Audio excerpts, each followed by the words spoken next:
Federated learning represents a paradigm shift in how we think about training AI models. Traditionally, data has always been centralized, collected from many users or devices, pooled into massive data sets, and then shipped to powerful servers for training. This approach, while effective, creates serious challenges around privacy, compliance, and logistics. Federated learning flips that model on its head. Instead of moving sensitive data to a central location, it allows training to happen where the data already lives, on the user's device, on edge nodes, or within organizational silos. Only the model updates, such as weights or gradients, are shared back to a central server for aggregation. This simple but transformative idea makes it possible to preserve privacy, reduce bandwidth requirements, and align with strict data regulations, all while still benefiting from the collective intelligence of distributed datasets. The contrast between traditional machine learning and federated learning could not be clearer. In traditional workflows, the process begins with data collection. Millions of examples are centralized into one place. These datasets are then used to train models on large, expensive servers. While effective, this method raises risks. Private data is exposed in transit. Compliance with regulations like GDPR or HIPAA becomes a constant challenge. And the infrastructure costs of moving terabytes of information are significant. Federated learning, by comparison, turns this process inside out. Data stays where it was generated. Devices perform training locally, ensuring that raw data never leaves their secure environment. Only the learned updates travel to the server. The benefits are substantial. Privacy is protected. Bandwidth costs plummet. And regulatory alignment improves naturally since sensitive information never crosses organizational boundaries. The heart of federated learning lies in its privacy-preserving workflow. The raw data never leaves the device. It remains secure and under the control of the data owner. Instead, each device performs local training, updating the model with its own unique dataset. Once local training is complete, the device sends only the model updates, parameters, and weights to the central server. The server then performs global aggregation, combining updates from potentially thousands or millions of clients to create a more robust global model. Finally, the model distribution step sends this updated global model back to the devices for the next round of training. Over time, through repeated iterations, the model becomes more accurate and generalizable, while user data never leaves the device. This cycle, local training, update sharing, aggregation, and redistribution, forms the backbone of federated learning. The federated learning workflow unfolds in a structured, iterative process.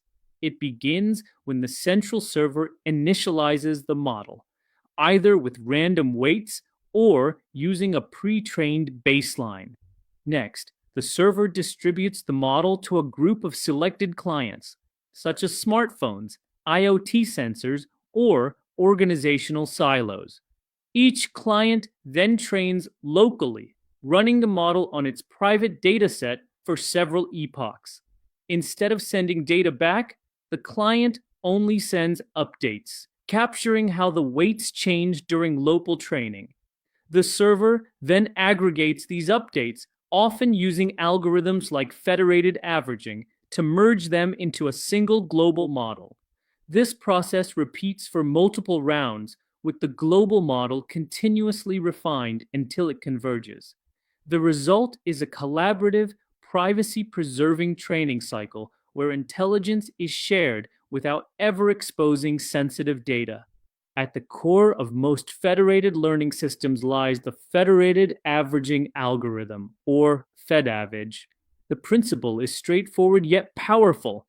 Each client trains a local model on its dataset and sends back the updated weights.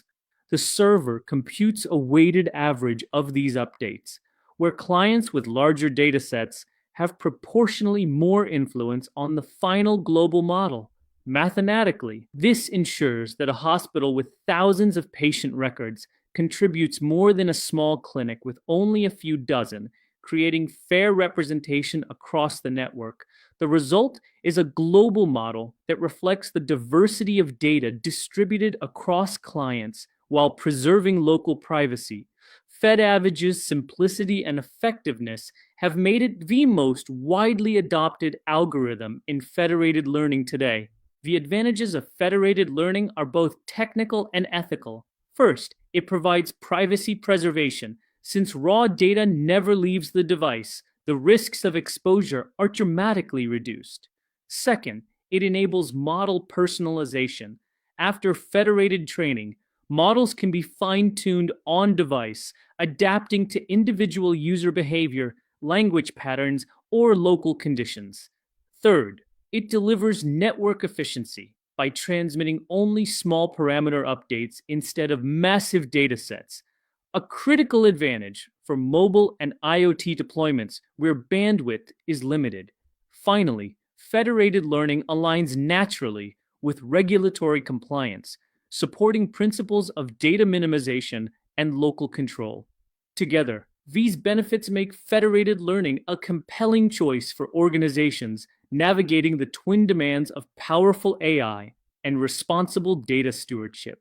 Despite its promise, federated learning comes with significant challenges. System heterogeneity is one. Clients differ wildly in compute power, memory capacity, and network connectivity, making coordination complex.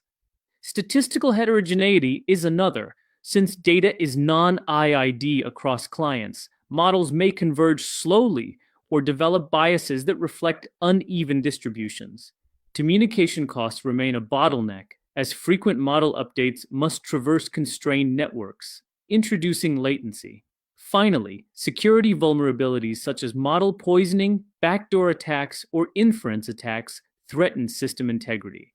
Addressing these issues requires advanced techniques in distributed systems, robust security mechanisms, and careful algorithm design to ensure that federated learning fulfills its potential at scale.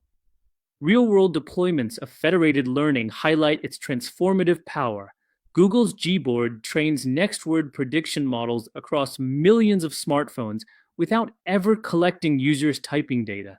In healthcare, consortia of hospitals collaborate on diagnostic models while keeping patient records private, enabling breakthroughs without violating confidentiality. IoT networks, such as smart cameras or wearable devices, collectively learn to improve recognition tasks without transmitting sensitive video or biometric data. In financial services, banks collaborate on fraud detection while keeping transaction records secure. These applications illustrate federated learning's unique value, enabling collaboration and intelligence while preserving privacy and trust. Federated learning comes in three main forms. Cross-device FL involves thousands or millions of unreliable participants, such as mobile phones or IoT sensors, where compute power is limited and participation is highly variable. A common example is smartphone keyboard prediction. Cross-silo FL involves fewer but more reliable participants, such as hospitals, corporations, or data centers. These systems are more homogeneous, with stable participation and higher compute power. A key example is multi-hospital collaborations in medical imaging. Finally, hybrid FL combines the two, using hierarchical structures where local aggregation happens at the silo level before central aggregation. This balances the scale of cross-device systems with the stability of cross-silo systems, making it highly customizable for industries like healthcare. The momentum behind federated learning is rapidly building. Leading frameworks include TensorFlow Federated, TFF, which integrates closely with the TensorFlow ecosystem, PySift, developed by OpenMind, which supports encrypted computation and differential privacy, and FedML, a comprehensive library supporting both cross-device and cross-silo deployments with a variety of aggregation algorithms. Industry adoption is accelerating as well. Cloud providers are embedding federated learning into managed ML pipelines, while regulated industries like healthcare, finance, and telecom are driving rapid growth. Enterprise interest has grown more than threefold in the past 2 years, fueled by intensifying privacy regulations worldwide. At a high level, federated learning architecture follows a simple but powerful pattern. The server begins with a broadcast step, sending the global model to clients. Each client performs local training on its device using private data. Once training is complete, the client sends only model updates back to the server. The server then aggregates updates into a new global model, which is redistributed for the next round. The cycle repeats until convergence. Importantly, only model parameters travel through the network. Raw data never leaves the client. This architecture ensures privacy by design while enabling collective intelligence across distributed systems. Federated learning fundamentally changes how we build AI. It shifts the paradigm from centralizing data to training where the data lives, protecting privacy and reducing compliance risks. It solves critical challenges of bandwidth and regulation while unlocking access to data that was previously unusable due to sensitivity concerns.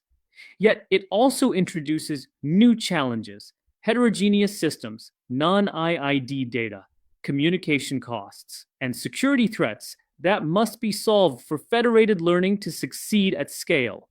Ultimately, federated learning is poised to become a core building block of privacy-preserving AI infrastructure, enabling innovation while respecting data sovereignty.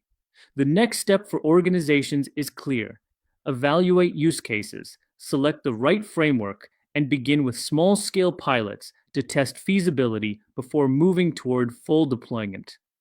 Artificial intelligence is now woven into every aspect of our lives, from healthcare diagnostics to financial predictions and personal digital assistants. With this integration comes a critical question: how do we protect privacy at scale while still harnessing the power of data? Privacy-preserving AI aims to resolve this tension.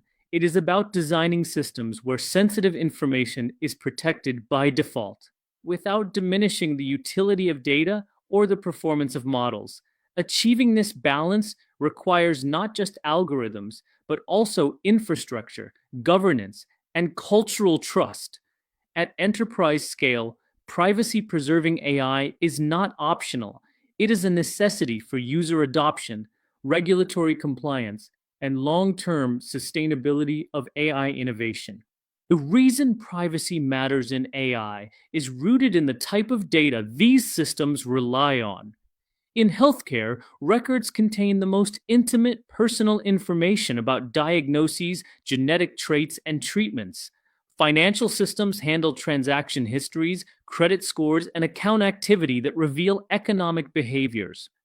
Even consumer applications track daily habits, conversations, and communication patterns. Regulations such as GDPR in Europe, HIPAA in the United States, and CCPA in California make it clear that protecting this data is legally mandatory. But beyond compliance, privacy fuels trust. Users are more likely to adopt AI systems when they are confident their information is safe. Moreover, companies that implement strong privacy-preserving infrastructure gain a competitive edge, signaling responsibility and care in how they handle sensitive data. There are 4 foundational approaches to preserving privacy in AI systems. The first is federated learning, which keeps data on devices or institutional silos, sending only model updates rather than raw records. The second is differential privacy, which mathematically guarantees individual anonymity by injecting carefully calibrated noise into queries or training processes. The third is homomorphic encryption, which allows computations to be performed directly on encrypted data so that confidentiality is never broken. The fourth is secure multi-party computation, which lets multiple parties jointly compute outcomes without any one party seeing the complete dataset. Each method addresses privacy from a different angle, and in practice, enterprises often combine them to achieve stronger guarantees. Federated learning is particularly powerful when scaled to millions of devices. Mobile phones, edge computers, or institutional silos all serve as distributed training nodes. Instead of centralizing data, they contribute to model training locally. Communication efficiency is critical here. So secure aggregation protocols combine updates while minimizing bandwidth use and protecting privacy. Two types of deployments dominate. Cross-device federated learning, where millions of lightweight clients participate, and cross-silo federated learning, where fewer but more powerful institutions collaborate. A widely cited example is Google's Gboard, which uses federated learning to improve next word prediction across millions of devices daily without ever collecting user keyboard data. This shows that privacy-preserving techniques can scale to real-world, consumer-facing applications with remarkable success. Differential privacy provides a mathematically provable guarantee of anonymity. The principle is simple. No individual record should meaningfully influence the output of a query or model. This is achieved by adding calibrated statistical noise, ensuring plausible deniability for every user. The concept of a privacy budget, often denoted epsilon, quantifies the trade-off between privacy strength and accuracy.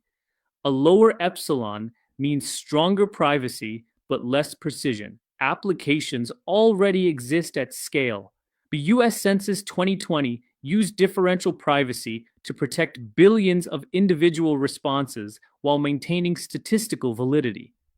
Apple applies local differential privacy to collect usage statistics without revealing individual user behavior.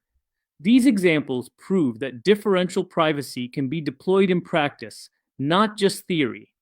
Encryption-based methods provide another path. Homomorphic encryption allows computations directly on encrypted data, so results remain secure until authorized decryption. This makes it possible to run machine learning inference on sensitive datasets without ever exposing the raw data. The challenge is overhead. Current homomorphic encryption can be 100 to 1,000 times slower than plain text computation. However, approximate HE schemes are improving performance, making this viable for certain workloads. Secure multi-party computation offers an alternative where data is split into shares distributed among multiple parties. Each share is meaningless alone, but collectively they allow computation without revealing the underlying data. This is especially practical in cross-institutional collaborations in finance or healthcare. The main limitation is communication overhead, which grows with the number of participants. Scaling privacy-preserving AI introduces unique challenges. System heterogeneity is a major hurdle. Mobile and edge devices differ in compute power, memory, bandwidth, and even battery capacity. Data heterogeneity adds complexity. Since distributed data is often non-IID, clients may have skewed distributions or varying quality, slowing model convergence. Communication overhead is another bottleneck, as aggregating updates and maintaining synchronization across millions of devices creates strain, especially when updates are encrypted. Finally, security risks remain. Attackers may poison models, invert updates to extract sensitive data, or attempt membership inference to determine if a particular user's data was involved. Addressing these scaling challenges requires sophisticated infrastructure and defensive strategies. Infrastructure innovations are helping overcome these barriers. Parameter servers coordinate distributed model states, using secure aggregation to combine updates privately. Compression techniques like quantization and pruning reduce the size of updates, saving bandwidth in communication-constrained environments. Client sampling reduces overhead by selecting representative subsets of devices each round rather than involving all clients simultaneously. Finally, hardware acceleration is emerging with secure enclaves like Intel SGX, edge TPUs, and custom ASICs designed to speed up encryption-heavy operations like homomorphic encryption. These infrastructure solutions form the backbone of privacy-preserving AI at enterprise scale, making deployment feasible. Industry adoption is already underway. Apple combines federated learning with differential privacy for Siri voice recognition and QuickType keyboard predictions, ensuring personal interactions stay private. Google uses federated learning with secure aggregation in applications like Gboard and Pixel camera features. OpenMind develops open source frameworks like PySift to enable privacy-preserving ML through federated learning, differential privacy, and encrypted computation. NVIDIA Clara applies federated learning in healthcare, allowing hospitals to collaborate on diagnostic models without ever sharing patient data. These case studies highlight that privacy-preserving AI is not theoretical. It is already shaping industry practice and delivering measurable value. Every privacy-preserving technique comes with trade-offs. Adding noise with differential privacy can reduce model precision. Federated learning inherently limits data visibility, potentially slowing convergence. Homomorphic encryption introduces significant computational overhead, and multi-party computation requires multiple rounds of communication. These costs manifest in reduced accuracy, higher latency, and increased infrastructure expenses. The key question for organizations is, how much privacy is enough, and how much performance can they afford to lose? The answer depends on the industry, the regulatory context, and the specific threat model. Privacy-preserving AI is about finding a balance, not perfection, between privacy, accuracy, and efficiency. A modern, privacy-preserving AI pipeline typically combines multiple methods. Training happens locally on devices. Secure aggregation protocols collect updates.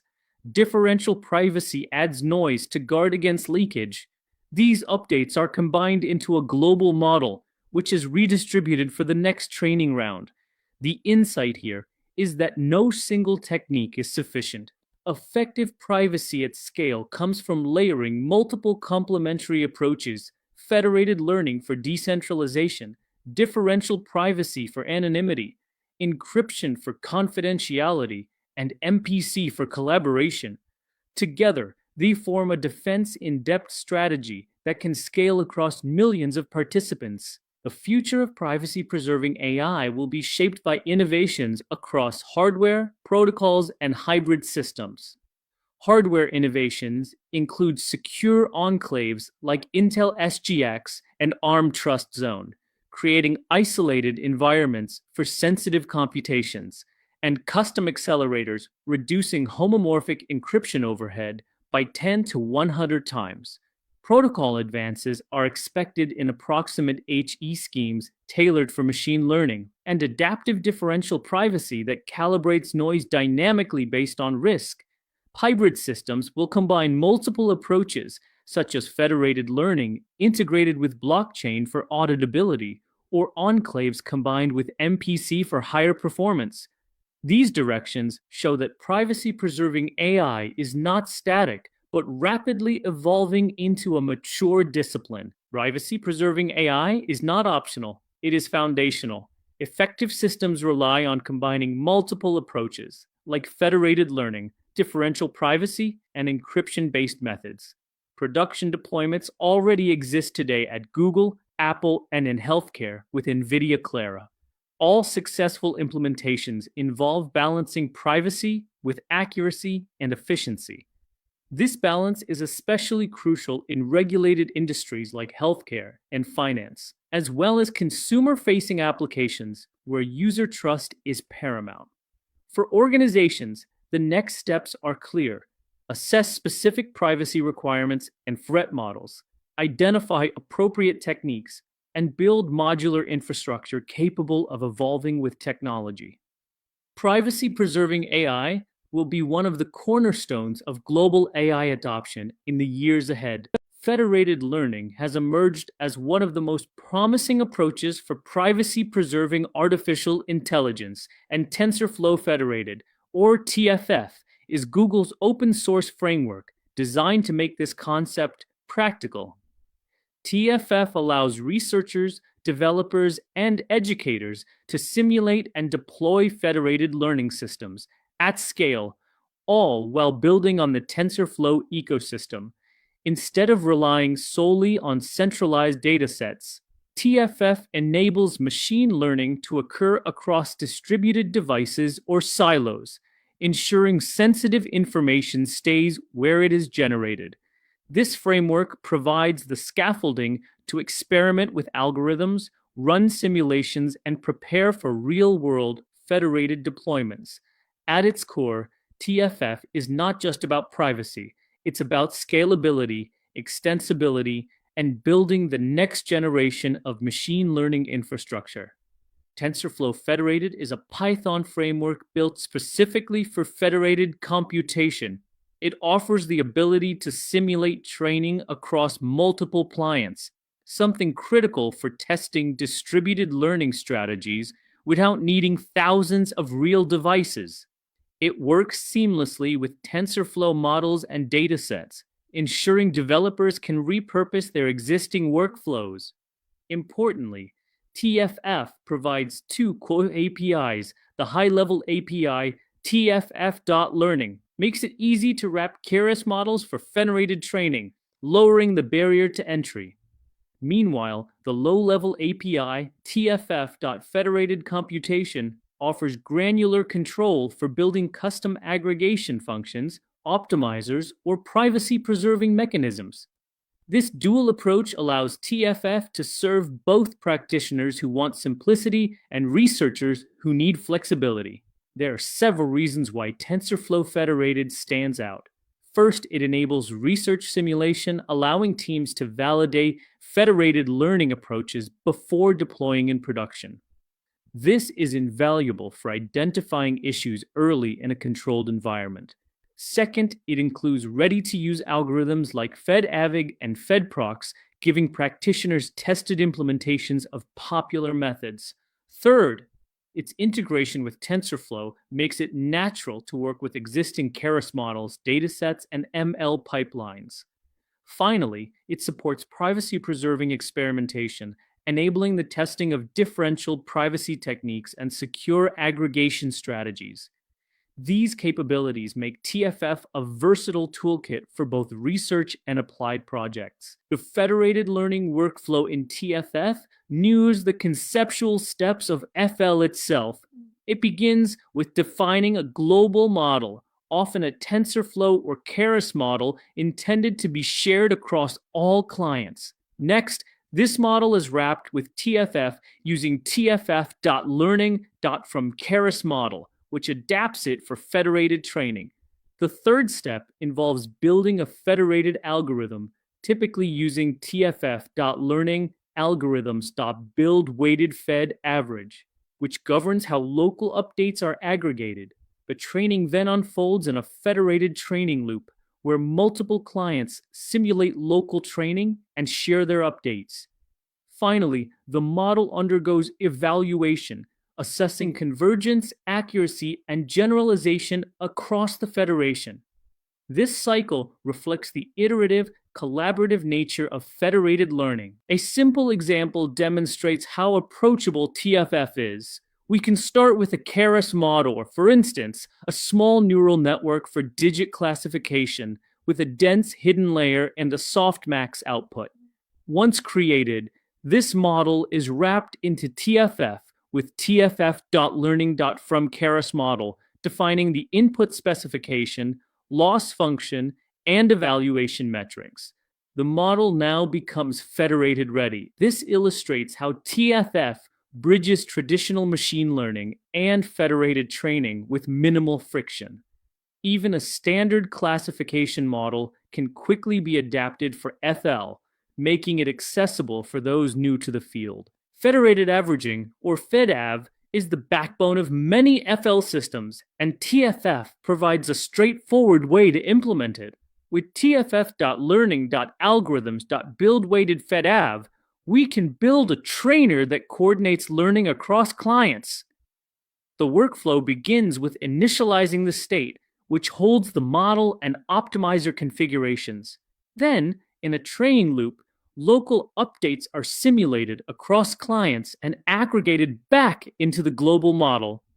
Over multiple rounds, accuracy steadily improves, showing how collaborative training works in practice. The T is that no raw data is ever shared. Only model updates are communicated, ensuring privacy by design. Datasets are central to simulation, and TFF provides excellent support. For example, it includes emNIST for handwritten digit classification, Shakespeare for next word prediction, and Stack Overflow for language modeling. These datasets are pre-partitioned by client, meaning each dataset reflects the natural heterogeneity of real-world data. Developers can sample a few clients or scale to thousands, creating realistic, non-IID scenarios where each client has unique distributions. This makes TFF invaluable for stress testing federated algorithms in conditions that mirror production environments. By working with client-partitioned data, researchers can better anticipate the challenges of real deployments. Evaluation in federated learning must account for heterogeneity. TFF includes tools to run federated evaluation loops, ensuring models generalize beyond client-specific data. By using algorithms like tff.learning.algorithms.build-fed-eval, practitioners can measure accuracy and loss across diverse client datasets. This provides insight into whether the global model converges consistently and avoids bias toward particular clients. Proper evaluation ensures not only that the model performs well globally, but also that it respects fairness across heterogeneous data distributions, which is critical for real-world adoption. One of TFF's greatest strengths is flexibility. It allows customization at nearly every level of the federated pipeline. Client optimization can be tailored using SGD, Atom, or more advanced methods with penalties such as FedProx added for handling heterogeneity. Differential privacy can be introduced by adding noise during aggregation, protecting individual client contributions. Secure aggregation protocols can be implemented to ensure model updates are encrypted in transit. Researchers can even create custom aggregation functions with low-level APIs, testing new ideas. Finally, model compression techniques like quantization or pruning can reduce communication costs, further optimizing federated workflows. Several advantages make TFF stand out. It offers scalable simulation, allowing researchers to model millions of clients on standard hardware. Its extensible architecture is open source and built for experimentation, encouraging the development of novel approaches. It handles non-IID data distributions naturally, making it realistic for simulating federated challenges. Finally, it provides a pathway to production, bridging research prototypes with real TensorFlow models that can eventually scale to deployment.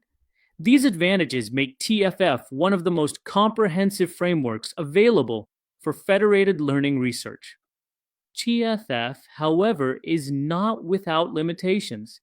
Its research-first design means it is not fully production-ready for massive, real-world deployments.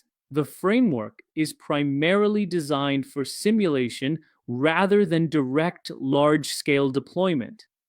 Hardware acceleration support is limited, especially in simulation mode, with bottlenecks appearing when scaling to very large numbers of clients. Finally, it is better suited for prototyping algorithms and teaching rather than being a turnkey production solution. Organizations aiming for deployment may need custom engineering or hybrid solutions that extend beyond TFF's core capabilities. Despite its limitations, TFF is already widely used in industry and academia. In healthcare, researchers test federated methods on sensitive datasets, simulating collaborations across hospitals while protecting patient privacy. In academia, TFF is a go-to framework for exploring new optimization methods and convergence properties. For mobile applications, developers experiment with on-device training, such as next word prediction for keyboards. As an educational tool, it is invaluable for teaching concepts in privacy-preserving ML and distributed optimization. These use cases highlight TFF's role as both a practical simulation tool and a driver of innovation in federated learning. TensorFlow Federated provides a comprehensive environment for experimenting with federated learning. It offers ready-to-use tools from algorithms like FedAvig to datasets like MNIST and Shakespeare, accelerating research. Its research-first design makes it ideal for simulation, teaching, and prototyping, while its integration with TensorFlow ensures relevance to production pathways. While not yet a full production deployment framework, TFF lays the foundation for scaling privacy-preserving machine learning into the real world. The takeaway is clear. TFF empowers organizations and researchers to explore the frontier of federated learning, enabling innovation while respecting privacy and data sovereignty. Secure aggregation is one of the most critical technologies that make federated learning viable at scale. Federated learning itself is designed to keep raw data on user devices or within organizational silos, but model updates sent back to the central server can still inadvertently leak information. Secure aggregation provides the missing layer of protection. It ensures that the server sees only the combined results of all client contributions, not the individual updates themselves. In doing so, it prevents the reconstruction of private data and establishes trust in privacy-preserving AI infrastructure. This technique has become a foundation for deploying AI in domains where data sensitivity and compliance are paramount. The need for secure aggregation arises from the nature of federated learning. While raw data never leaves the device, the model updates generated during training can contain sensitive traces of that data. A malicious or even curious server might extract patterns from a single client's gradient update, leading to potential privacy violations. The question becomes, how can we guarantee that the central server learns only the aggregated sum without ever seeing individual contributions? A healthcare example illustrates this clearly. Multiple hospitals may collaborate to train a global diagnostic model. Each hospital wants to benefit from the collective data set, but none are willing to reveal their own patient records. Secure aggregation makes this collaboration possible by shielding every participant's updates. The magic of secure aggregation lies in its cryptographic masking. Each client first encrypts its update using carefully designed random masks. These masks are shared in such a way that they cancel out when aggregated at the server. As a result, the server only sees the final sum of updates across all clients, never the individual parts. This ensures that no single client's data can be reconstructed. Even the server itself is blind to the individual contributions. In essence, the mathematics of cancellation create a privacy-preserving shield that protects users at every step of the federated learning process. The workflow of secure aggregation can be broken down into 5 steps. First, each client generates random masks. Second, these masks are shared pairwise with other clients. Third, clients apply the masks to their local model updates and send the masked versions to the server. Fourth, the server aggregates all masked updates into a single combined value.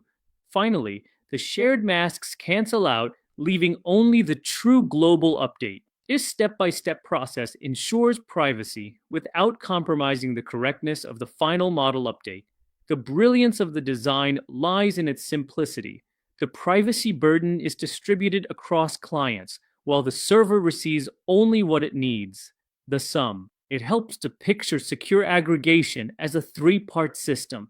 On the client side, each participant applies unique random masks to its updates before sending them. During transmission, these masked updates travel securely to the server, carrying no usable information about individual data. On the server side, when all contributions are combined, the masks cancel out and the server is left with the global update. At no point does the server see raw or individual updates. This visualization makes clear how privacy is preserved without introducing unnecessary complexity into the training loop. Several cryptographic techniques form the foundation of secure aggregation. Additive secret sharing splits each update into multiple shares, distributed among peers. No single share reveals any information, but when combined, they reconstruct the sum. Homomorphic encryption goes further, allowing computation directly on encrypted data. The server aggregates ciphertexts, and only the final result is decrypted. Multi-party computation provides the strongest guarantees, enabling joint computations across multiple parties without revealing inputs. These techniques vary in efficiency and overhead, but together they form a powerful toolbox for secure aggregation in federated learning. Additive secret sharing is one of the most practical implementations. Here, a client's update is divided into multiple shares, each distributed to different peers. No single peer can reconstruct the original update. The server only receives the combined result of all shares, which is mathematically equivalent to the sum of updates. This method provides strong privacy protection with relatively low computational cost, making it efficient for large-scale federated systems. It strikes a balance between security and performance, avoiding the heavy overhead of more complex cryptographic techniques like full homomorphic encryption. Homomorphic encryption provides even stronger guarantees, though at a higher cost. Each client encrypts its update using a homomorphic scheme, then sends it to the server. The server aggregates the encrypted updates without ever seeing their values. Only the final aggregated result is decrypted, ensuring that individual contributions remain hidden throughout. While this method is powerful, its computational overhead can be significant, often hundreds of times slower than plain text aggregation. This makes it challenging for resource-constrained environments, but valuable in high-security settings like healthcare or finance, where the strongest privacy guarantees are non-negotiable. Secure aggregation protocols are evaluated on 4 key properties. Correctness ensures that despite encryption and masking, the aggregated result remains mathematically accurate. Privacy guarantees that individual updates remain hidden even from the central server. Robustness ensures that the system can tolerate client dropout or failure during execution, a common reality in federated systems. Finally, efficiency seeks to minimize additional computation and communication overhead. The challenge lies in optimizing all 4 simultaneously. Improving privacy often adds overhead, while enhancing efficiency may weaken robustness. Designing secure aggregation protocols is therefore about striking the right balance. Secure aggregation is not just theory, it is already deployed in industry. Google applies it in Gboard, enabling next word prediction across millions of devices without collecting raw typing data. NVIDIA Clara uses secure aggregation in healthcare, allowing hospitals to exchange encrypted model updates without exposing patient records. OpenMind's PySift library provides secure aggregation backends for privacy-preserving machine learning, enabling researchers to experiment and prototype PyTorch integrates secure aggregation through projects that combine PySift with CRIC10, pushing the boundaries of privacy-preserving federated learning. These implementations prove that secure aggregation works in practice, even at massive scale. Despite its promise, secure aggregation faces limitations. Communication overhead can be significant, since pairwise sharing of mass components grows quadratically with the number of participants. Collusion vulnerability is another concern. If enough clients collude with the server, they may reconstruct other clients' updates. Computational burden is particularly pronounced with homomorphic encryption, which remains too slow for many practical deployments. Finally, scalability challenges arise when moving from thousands to millions of devices. As the complexity of protocols increases dramatically, these limitations show that while secure aggregation is powerful, it is not yet a silver bullet. Current research is addressing these challenges with several promising directions. Lightweight cryptography aims to develop efficient methods tailored to resource-constrained devices. Hybrid privacy approaches combine secure aggregation with differential privacy, layering protections to reduce risk. Adaptive protocols seek resilience to client dropout and variable network conditions. Hardware-software co-design exploring the use of secure enclaves like Intel SGX, alongside cryptographic methods to reduce computational overhead. Together, these directions aim to resolve the fundamental trade-off between privacy, efficiency, and scalability, making secure aggregation more practical for widespread deployment. Google Gboard provides perhaps the most famous real-world example of secure aggregation. The challenge was to improve next word prediction on millions of devices without collecting raw text. The solution combined federated learning with secure aggregation. Training occurred across distributed keyboards with only masked updates sent to the server. The server saw only aggregated gradients, never individual typing patterns. The console preserved user privacy while improving prediction quality, striking an effective balance between utility and privacy. This deployment demonstrated that secure aggregation can work at planetary scale, handling millions of participants in real time. Secure aggregation functions as a cryptographic shield for federated learning. It prevents the leakage of sensitive information from individual updates, even when updates are transmitted to a central server. While it introduces communication and computational overhead, these trade-offs are worth it for the privacy guarantees provided. Secure aggregation works best when combined with complementary techniques such as differential privacy, which further anonymizes contributions. Taken together, these protections form the backbone of privacy-preserving AI infrastructure. As research continues to refine protocols and reduce overhead, secure aggregation will unlock new applications for collaborative AI, enabling organizations to share intelligence without compromising trust. When people think about federated learning, the focus is often on clever algorithms or cryptographic protocols. Yet the reality is that the most difficult part isn't the math, it's the data. Unlike traditional machine learning, where engineers can curate centralized datasets, federated learning operates in the wild. Data is decentralized, messy, unbalanced, noisy, and spread across millions of devices or institutional silos. At the same time, privacy constraints prevent centralized inspection, which makes cleaning, debugging, and standardizing nearly impossible. These realities fundamentally reshape how models are trained, evaluated, and deployed. Federated learning is at its core a data problem, and addressing this challenge is key to scaling it across industries. Traditional machine learning assumes carefully curated data sets. Engineers collect, inspect, and pre-process the data, eliminating duplicates, correcting errors, and enforcing consistent standards. In federated learning, none of this is possible.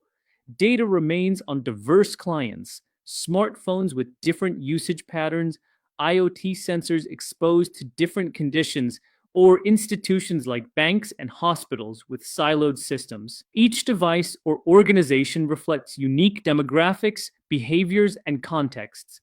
This decentralization introduces extreme heterogeneity and forces us to rethink how to train models. The lack of centralized control transforms every stage of the machine learning lifecycle. One of the most fundamental challenges in federated learning is the violation of the IID assumption, independent and identically distributed data. In practice, every client has a different distribution. Consider smartphones training a text prediction model. One user types mostly in English for business. Another writes casual messages in Spanish, while a third mixes languages, slang, and emojis. The result is statistical heterogeneity. Models converge slowly, global accuracy suffers, and minority data distributions are often underserved. Local optimizations do not translate neatly into global improvements. This challenge strikes at the heart of federated learning, making non-IID data one of the toughest obstacles to overcome. In federated systems, dataset sizes vary wildly. Active users may generate hundreds of thousands of examples, while others contribute only a handful. Standard aggregation methods like simple averaging skew results toward data-rich clients, creating a feedback loop. The model learns better for those with abundant data, leaving smaller contributors with poor performance. This imbalance creates inequity as underrepresented users consistently receive weaker model quality. In domains like healthcare or finance, where small clinics or niche populations are just as important, this imbalance risks undermining fairness and trust in federated systems. Data quality is another significant barrier. Edge devices suffer from sensor calibration drift, noisy environments, and power-saving modes that degrade signal quality. User-generated labels are inconsistent, reflecting personal biases or sloppy annotation. Enterprise silos add further complexity. Hospitals use different imaging formats and labeling protocols, while financial institutions rely on proprietary transaction schemas. Standardization across these silos is nearly impossible due to compliance, cost, and competitive concerns. Without centralized preprocessing, these inconsistencies cascade through the system, lowering model robustness and amplifying error. Federated learning forces us to accept variability as a fact of life.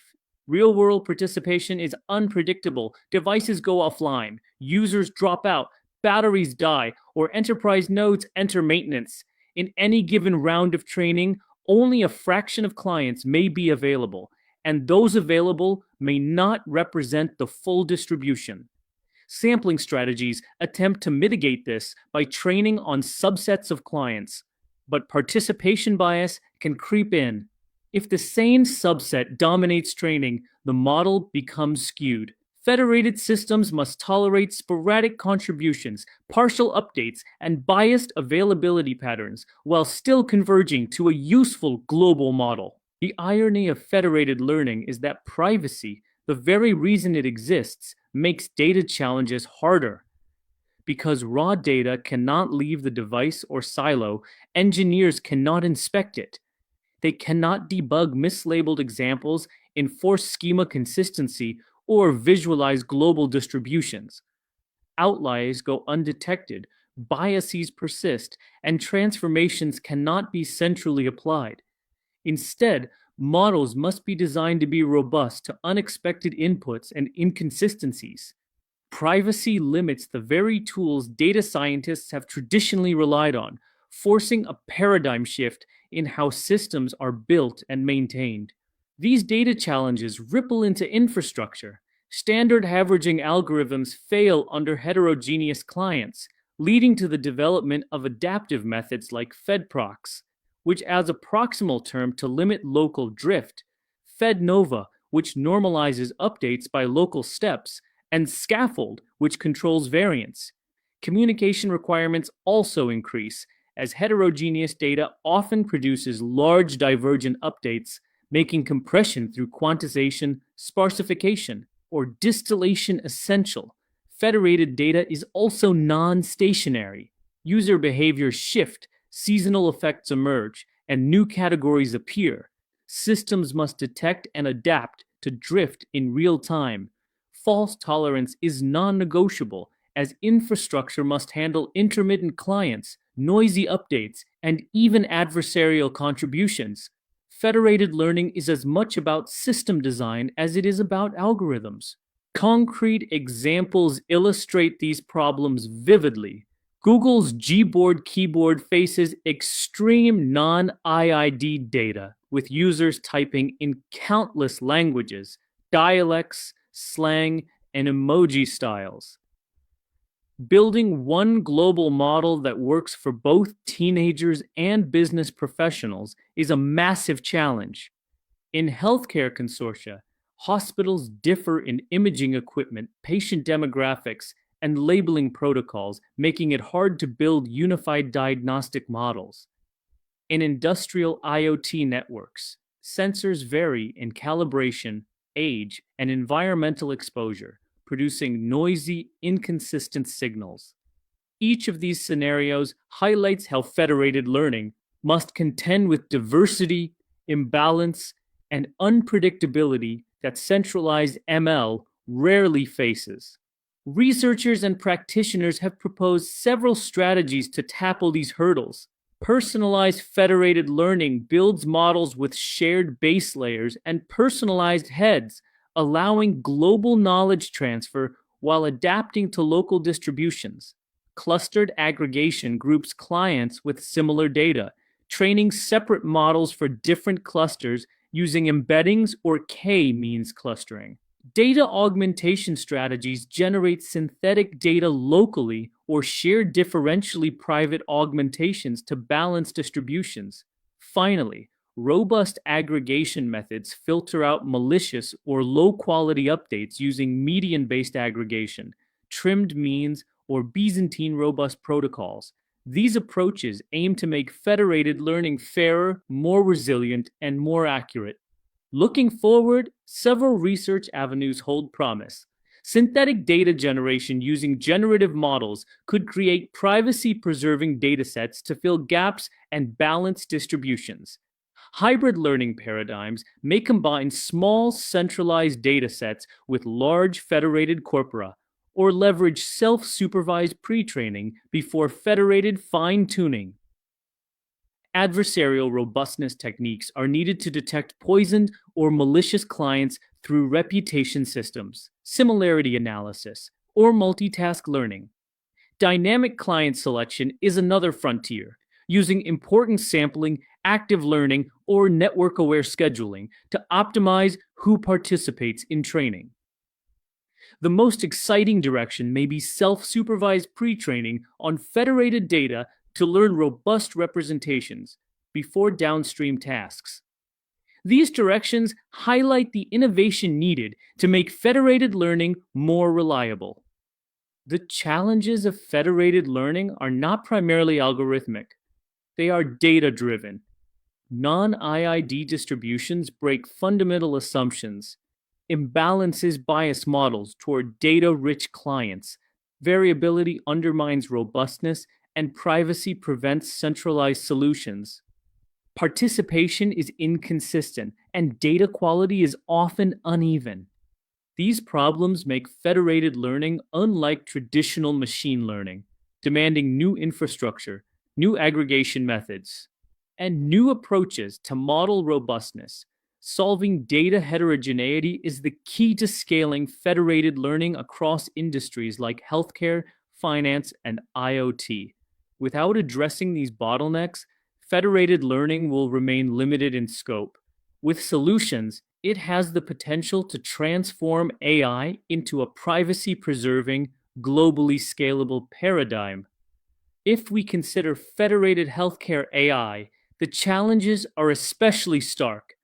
Hospitals differ in imaging equipment, patient populations, treatment protocols, and regulatory contexts.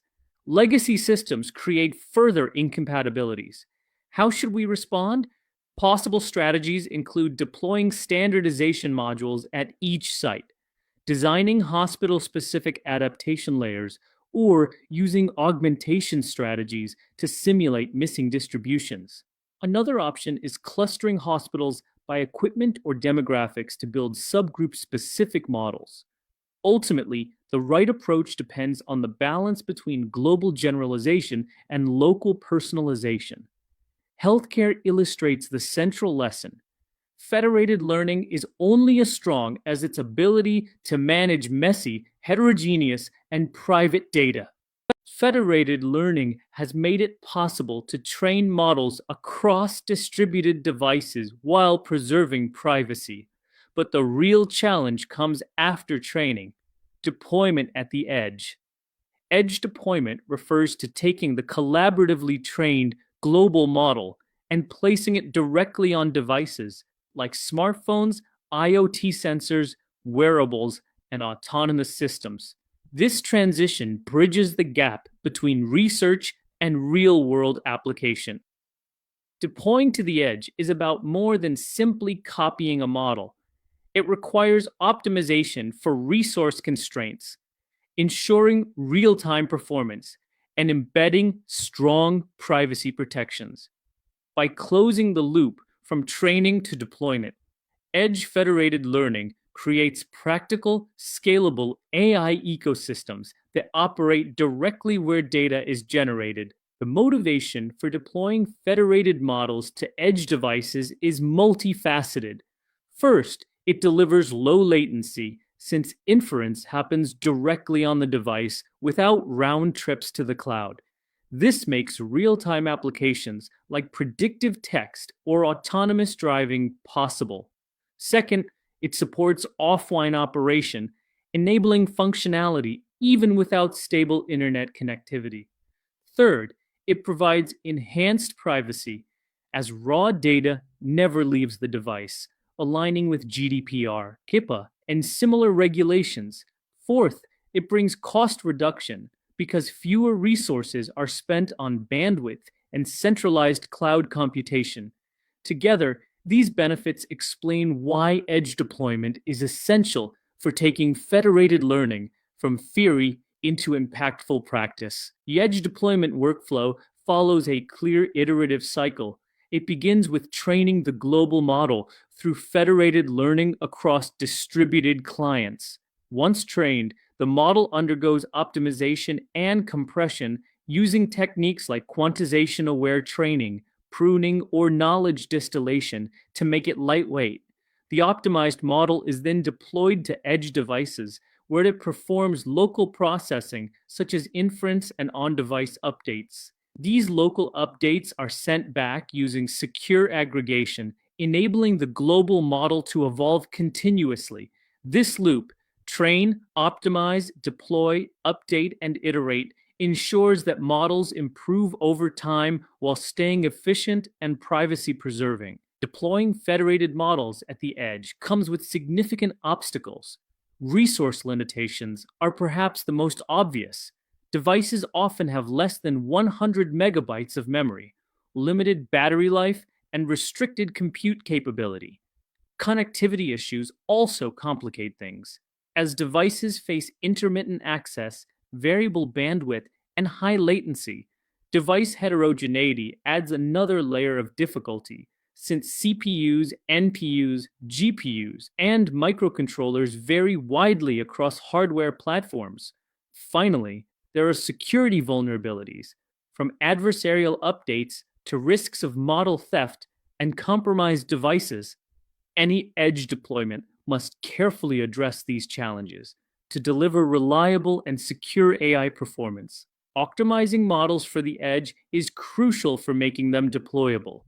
Quantization reduces precision from FP32 to INT8, shrinking models by up to 4 times and delivering 2 to 4 times inference speedups with minimal accuracy loss, especially when using quantization-aware training.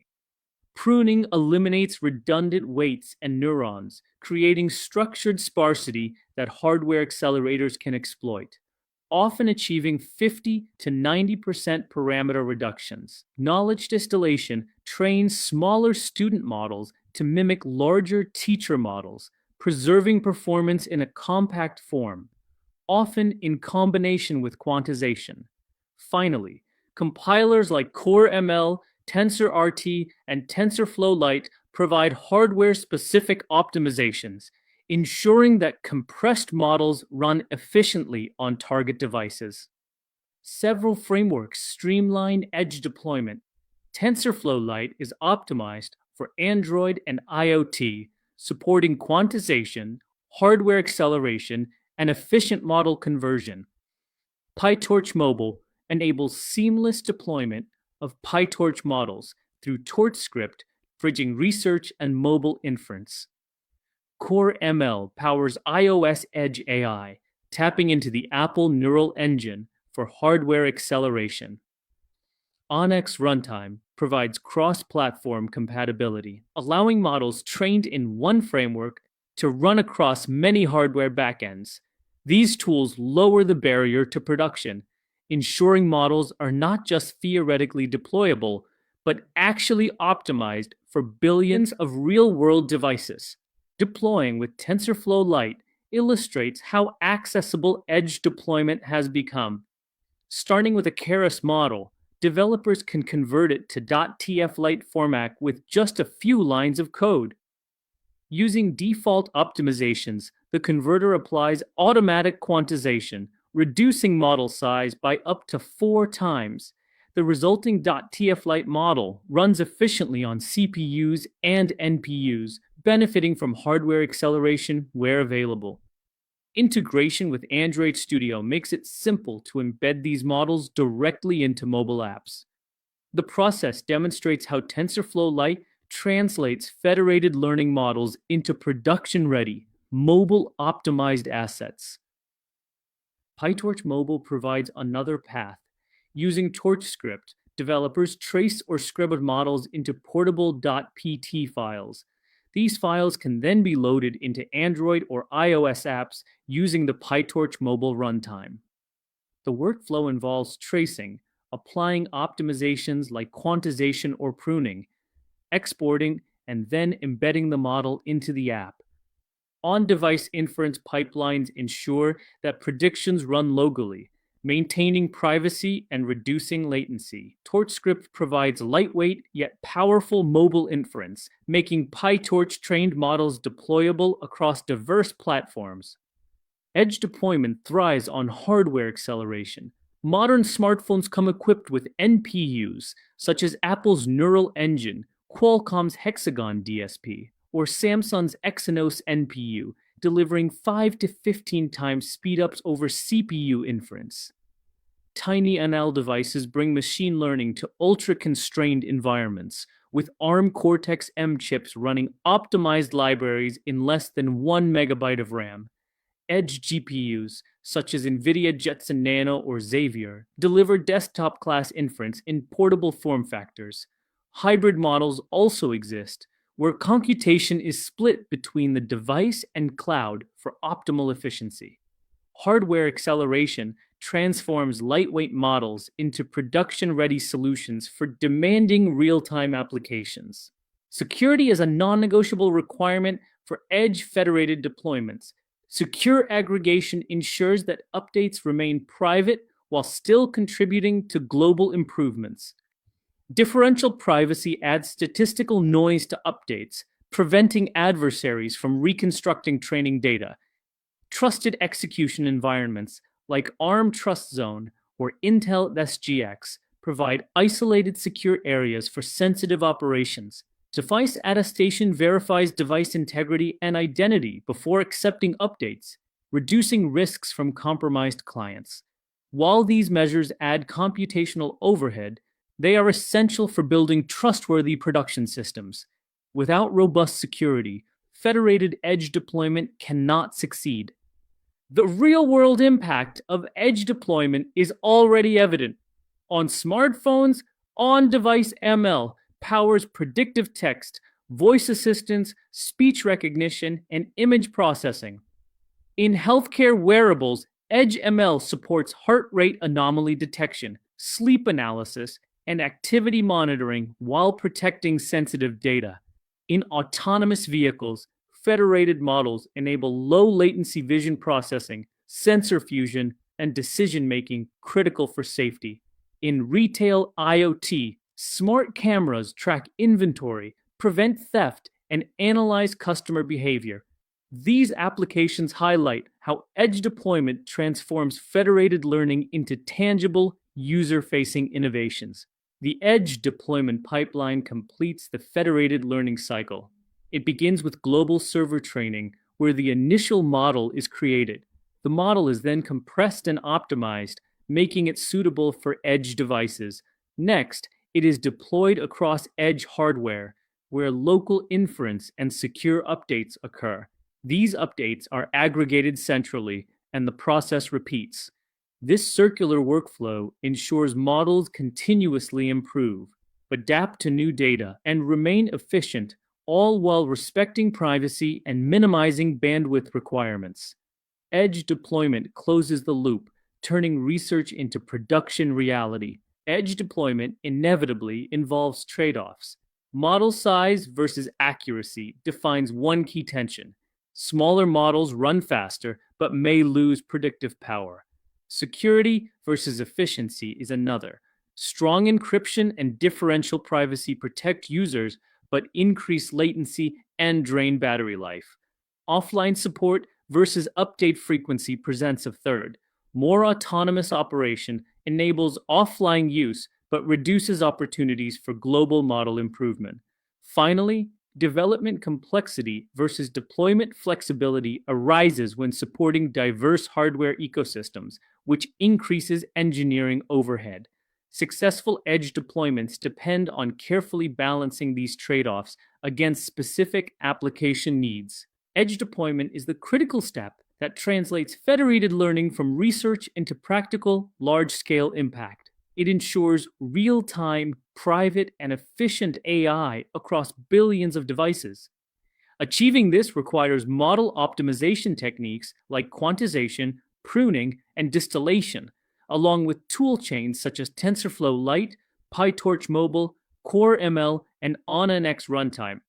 Robust security must be built into the deployment pipeline, and trade-offs must be managed carefully for each use case. The takeaway is clear. Federated edge deployment is not just a technical challenge, but the foundation of a scalable, privacy-first AI ecosystem capable of transforming industries worldwide.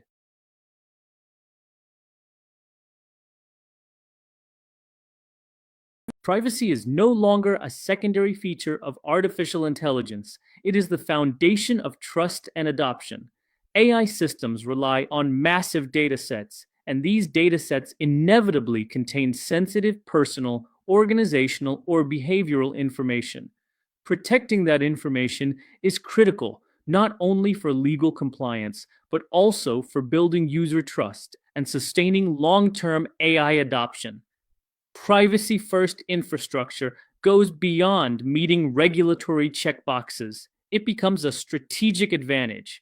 Organizations that invest in privacy-preserving design create systems that are more resilient to attacks, more trusted by users, and more competitive in the marketplace. AI systems require sensitive data to function well. Healthcare models need medical records. Financial AI systems depend on transaction histories, and consumer apps learn from personal communications. This creates a central privacy challenge. Data leaks, unauthorized access, or misuse can have devastating effects. Even anonymized data is not immune. Advances in re-identification techniques make it possible to reconstruct identities from supposedly safe datasets. High-profile breaches erode public trust and slow down AI adoption. Privacy is not a bolt-on feature, it has to be built into the design of AI infrastructure from day one. Global regulations make privacy non-negotiable. The GDPR in the European Union establishes principles like the right to be forgotten, explicit consent, and data portability, with severe fines for noncompliance. The CCPA in California emphasizes transparency, giving consumers rights to access, delete, and prevent the sale of their data. HIPAA in the United States imposes strict rules on how medical data is processed and mandates breach notifications. These laws are not optional, they form the baseline for responsible AI. The lesson is clear: compliance cannot be an afterthought. Privacy has to be baked into AI infrastructure as a core principle. Privacy is not only a legal requirement, it is also a business differentiator. Studies show that 73% of users are more likely to share data with organizations they trust.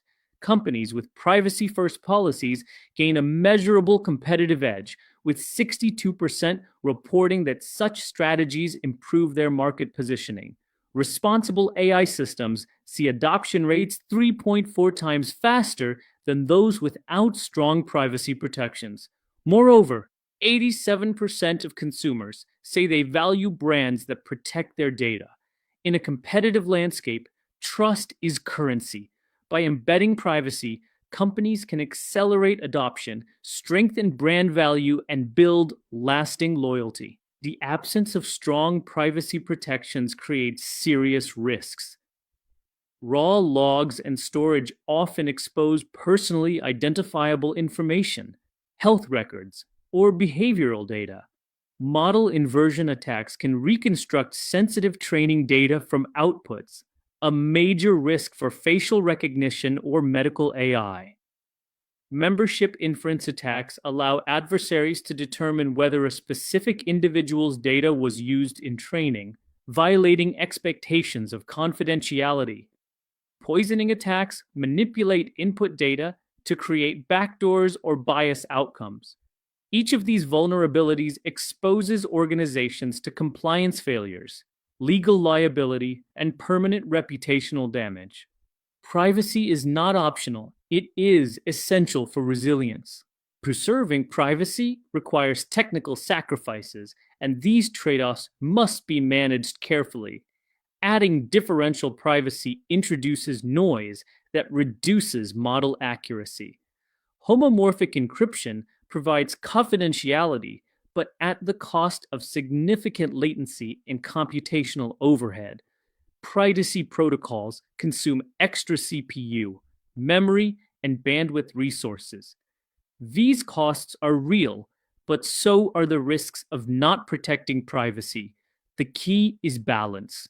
Organizations must weigh accuracy and efficiency against trust and compliance, finding the point where models remain useful while still providing robust protection. Fortunately, proven methods already exist to achieve privacy without destroying utility. Federated learning keeps data on device, sharing only model updates rather than raw information, as in Google Keyboard's next word prediction system. Differential privacy adds mathematical noise to obscure individual contributions while preserving aggregate insights, a technique Apple applies in user analytics. Homomorphic encryption allows computations directly on encrypted data, enabling secure health research across hospitals.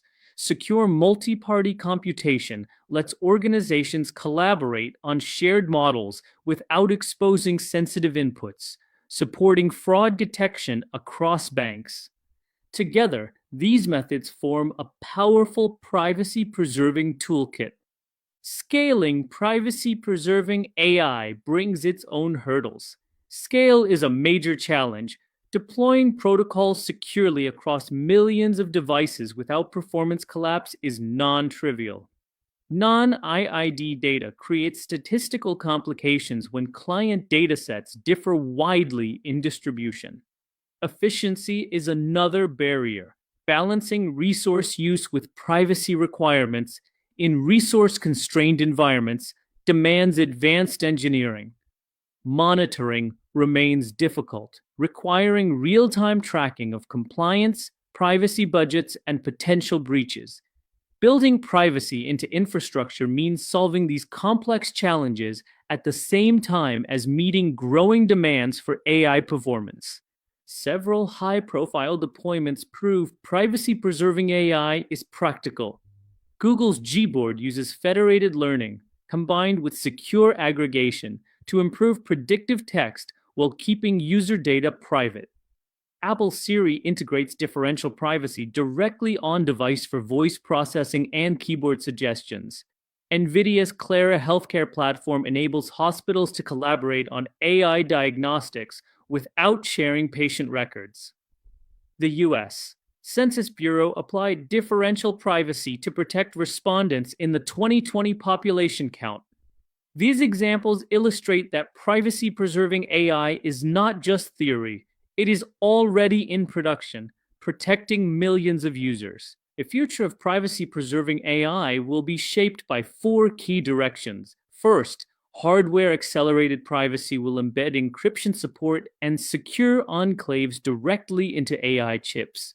Second, zero-trust infrastructure will eliminate assumptions of trust across servers and networks, using cryptographic guarantees instead.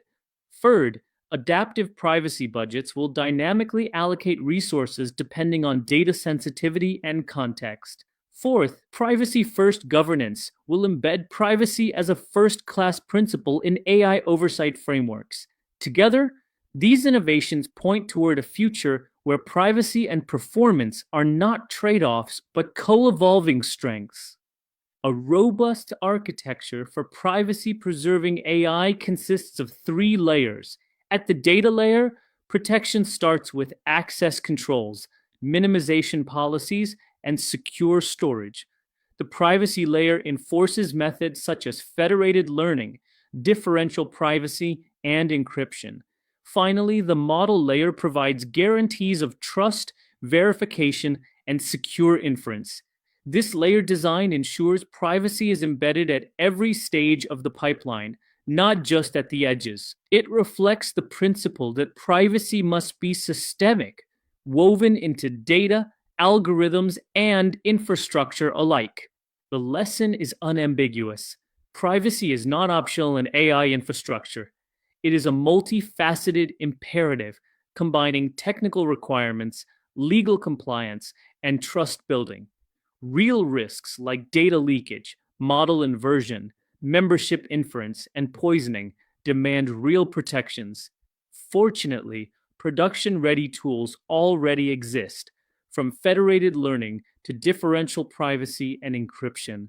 The key is to build privacy in from day one. Retrofitting protections is no longer acceptable.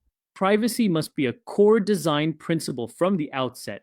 Organizations that embrace this approach will not only meet compliance, but also unlock trust, adoption, and strategic advantage in the age of AI.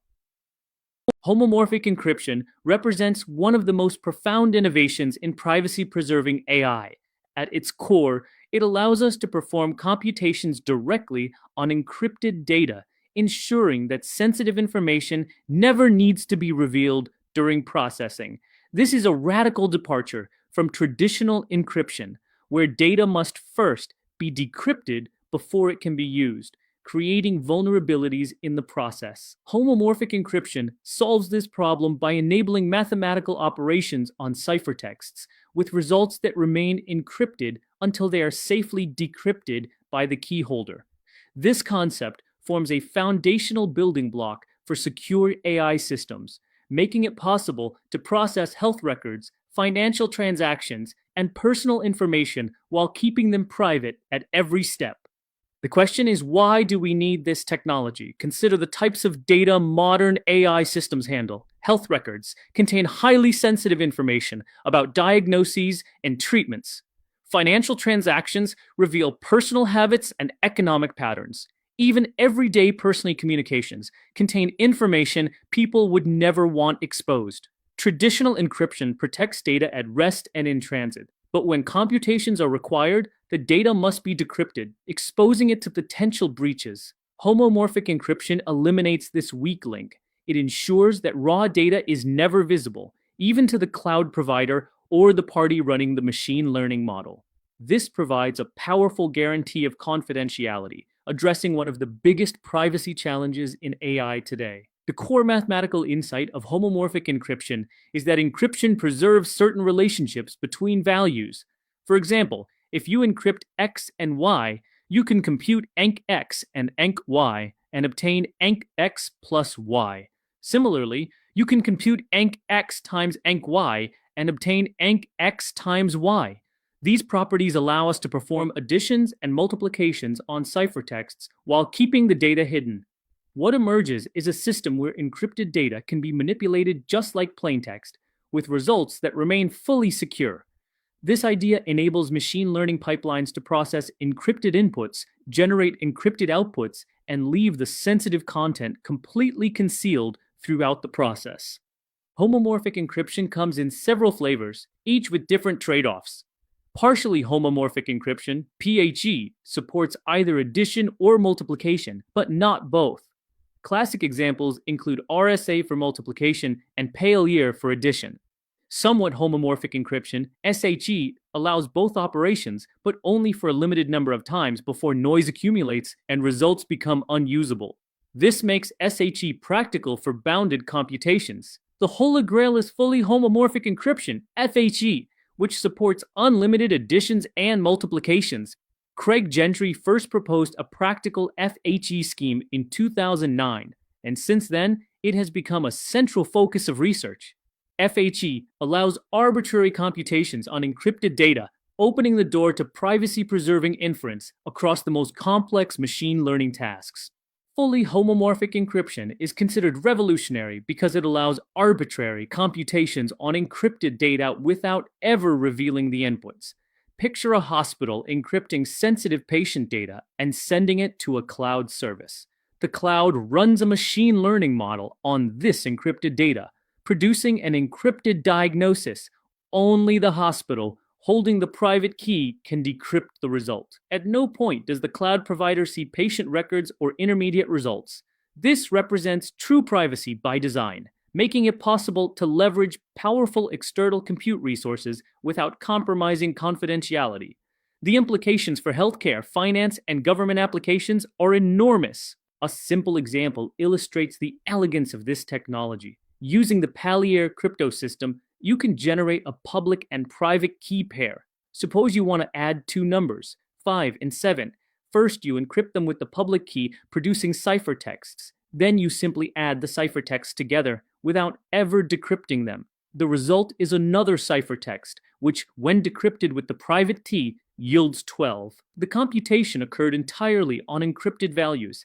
Neither the cloud service nor the system performing the operation ever saw the raw numbers. This small demonstration captures the power of homomorphic encryption. Confidentiality remains intact, even during active computation. Despite its promise, homomorphic encryption faces serious challenges. Performance remains the most critical barrier. Operations are often 1,000 times slower than their plain-text equivalents. What would take milliseconds in standard computation may take minutes under FHE. Memory overhead is also significant, with ciphertexts many times larger than plain-text values. This inflates storage requirements and communication costs. Implementation complexity further complicates adoption, as mapping deep learning operations to HE primitives is not straightforward. Nonlinear functions like ReLU or sigmoid, common in neural networks, are especially difficult to implement under HE. Finally, the technology is still maturing. While progress is rapid, widespread production deployment remains limited. Even with these challenges, homomorphic encryption is already carving a place in AI infrastructure. It enables inference on encrypted data, allowing models to process sensitive healthcare or financial information securely. It supports encrypted feature extraction, enabling pre-processing steps like dimensionality reduction or normalization while data remains hidden. It also fits into hybrid privacy systems, combining with federated learning and differential privacy for layered protection. Open source libraries such as Microsoft Seal, IBM Helib, and Tenseal are accelerating adoption by making HE accessible to developers. These integrations highlight the growing role of homomorphic encryption in real-world AI systems.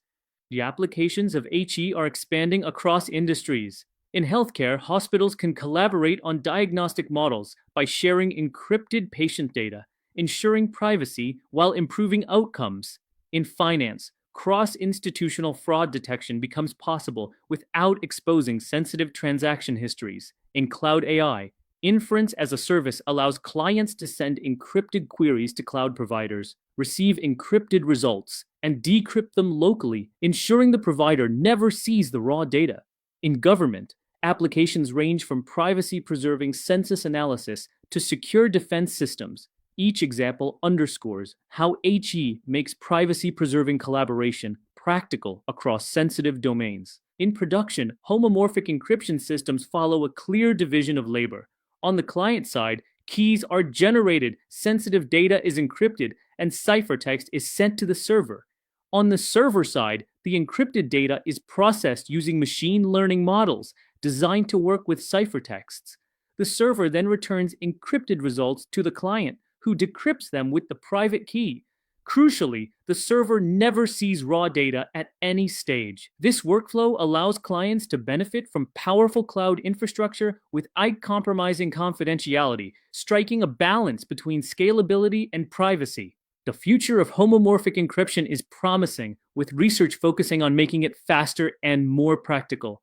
Hardware acceleration using GPUs, FPGAs, and custom ASICs could dramatically reduce computation time.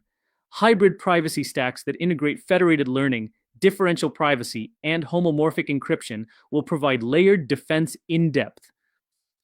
Optimized schemes like CKKS, which supports approximate real number computations, are making HE more compatible with deep learning.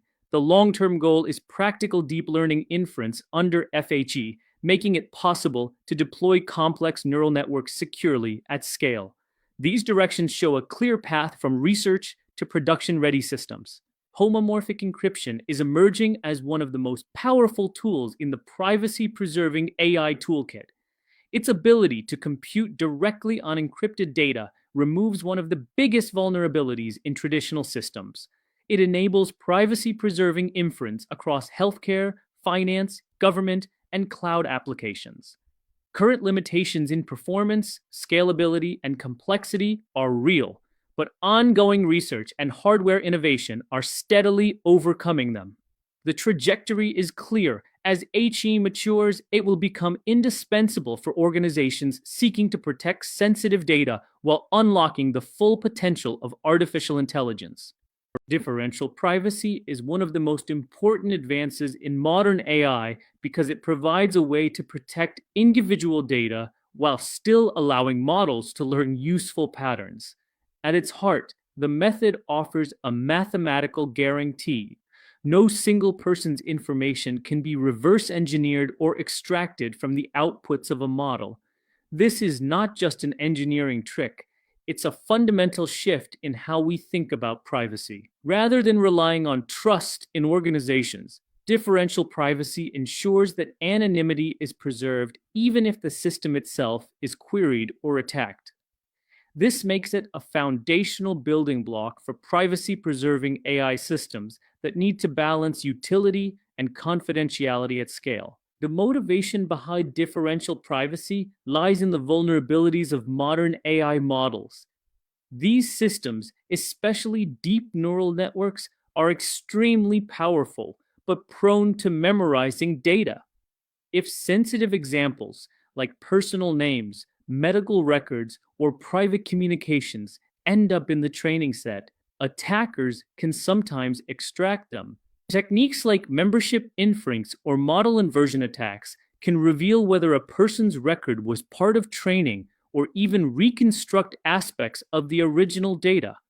This creates obvious risks in domains such as healthcare or finance. Differential privacy solves this by ensuring that individual records remain hidden, even in model outputs. Protecting against these forms of leakage, differential privacy is typically defined in terms of a mechanism M. If two datasets, D and D prime, differ by only one record, the probability of M producing a particular output should not change significantly whether D or D prime is used. The strength of this guarantee is controlled by the privacy budget, often called epsilon. A smaller epsilon means stronger privacy because it reduces the influence any single record can have on the outcome. The intuition here is elegant. Adding or removing one individual should not meaningfully alter what the algorithm reports. This ensures that every person's data is shielded behind the collective noise of the group. How does this work in practice? The most common approach is to add carefully calibrated random noise to data, gradients, or outputs.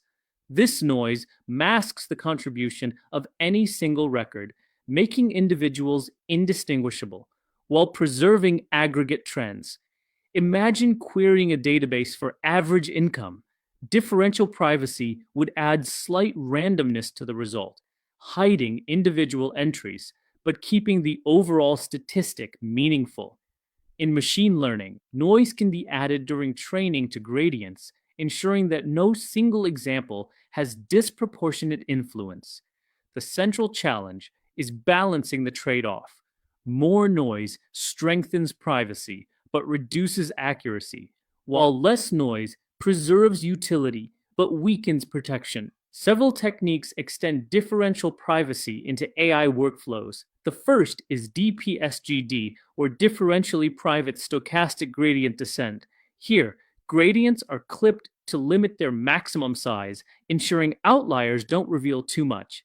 And then Gaussian noise is added to obscure contributions further.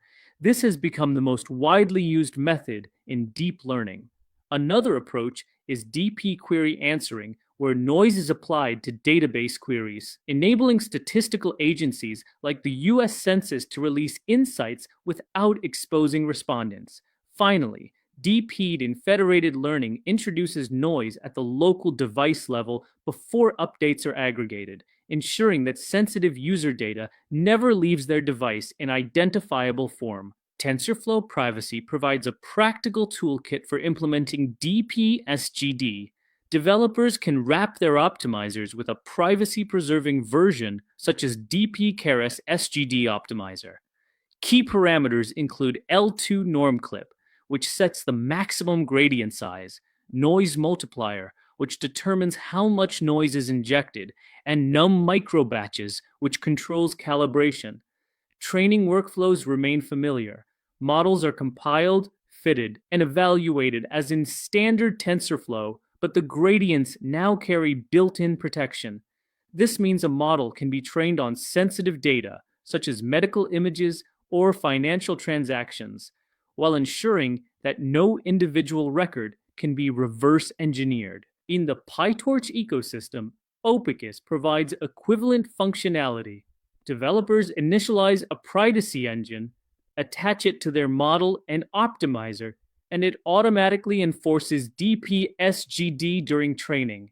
Just like in TensorFlow, gradients are clipped and noise is added. The beauty of Opicus is that it integrates smoothly into standard PyTorch workflows, allowing researchers and engineers to experiment with differential privacy without needing to overhaul their pipelines. Both TensorFlow Privacy and PyTorch Opicus highlight how the field is moving from theory to practice, equipping organizations with production-ready tools to safeguard sensitive data. The privacy budget epsilon is at the core of differential privacy's trade-offs. A small epsilon, say less than 1, provides strong privacy guarantees, but often significantly reduces model accuracy. This level is suitable for domains like healthcare or finance, where sensitivity is paramount. A medium epsilon, between 1 and 5, balances privacy with utility and is common in practical deployments. A large epsilon, greater than 10, offers weaker privacy but better performance, though it may fail to satisfy regulatory thresholds. Organizations must carefully weigh these trade-offs, considering both their legal obligations and the expectations of users who trust them with personal data. Differential privacy brings several clear benefits.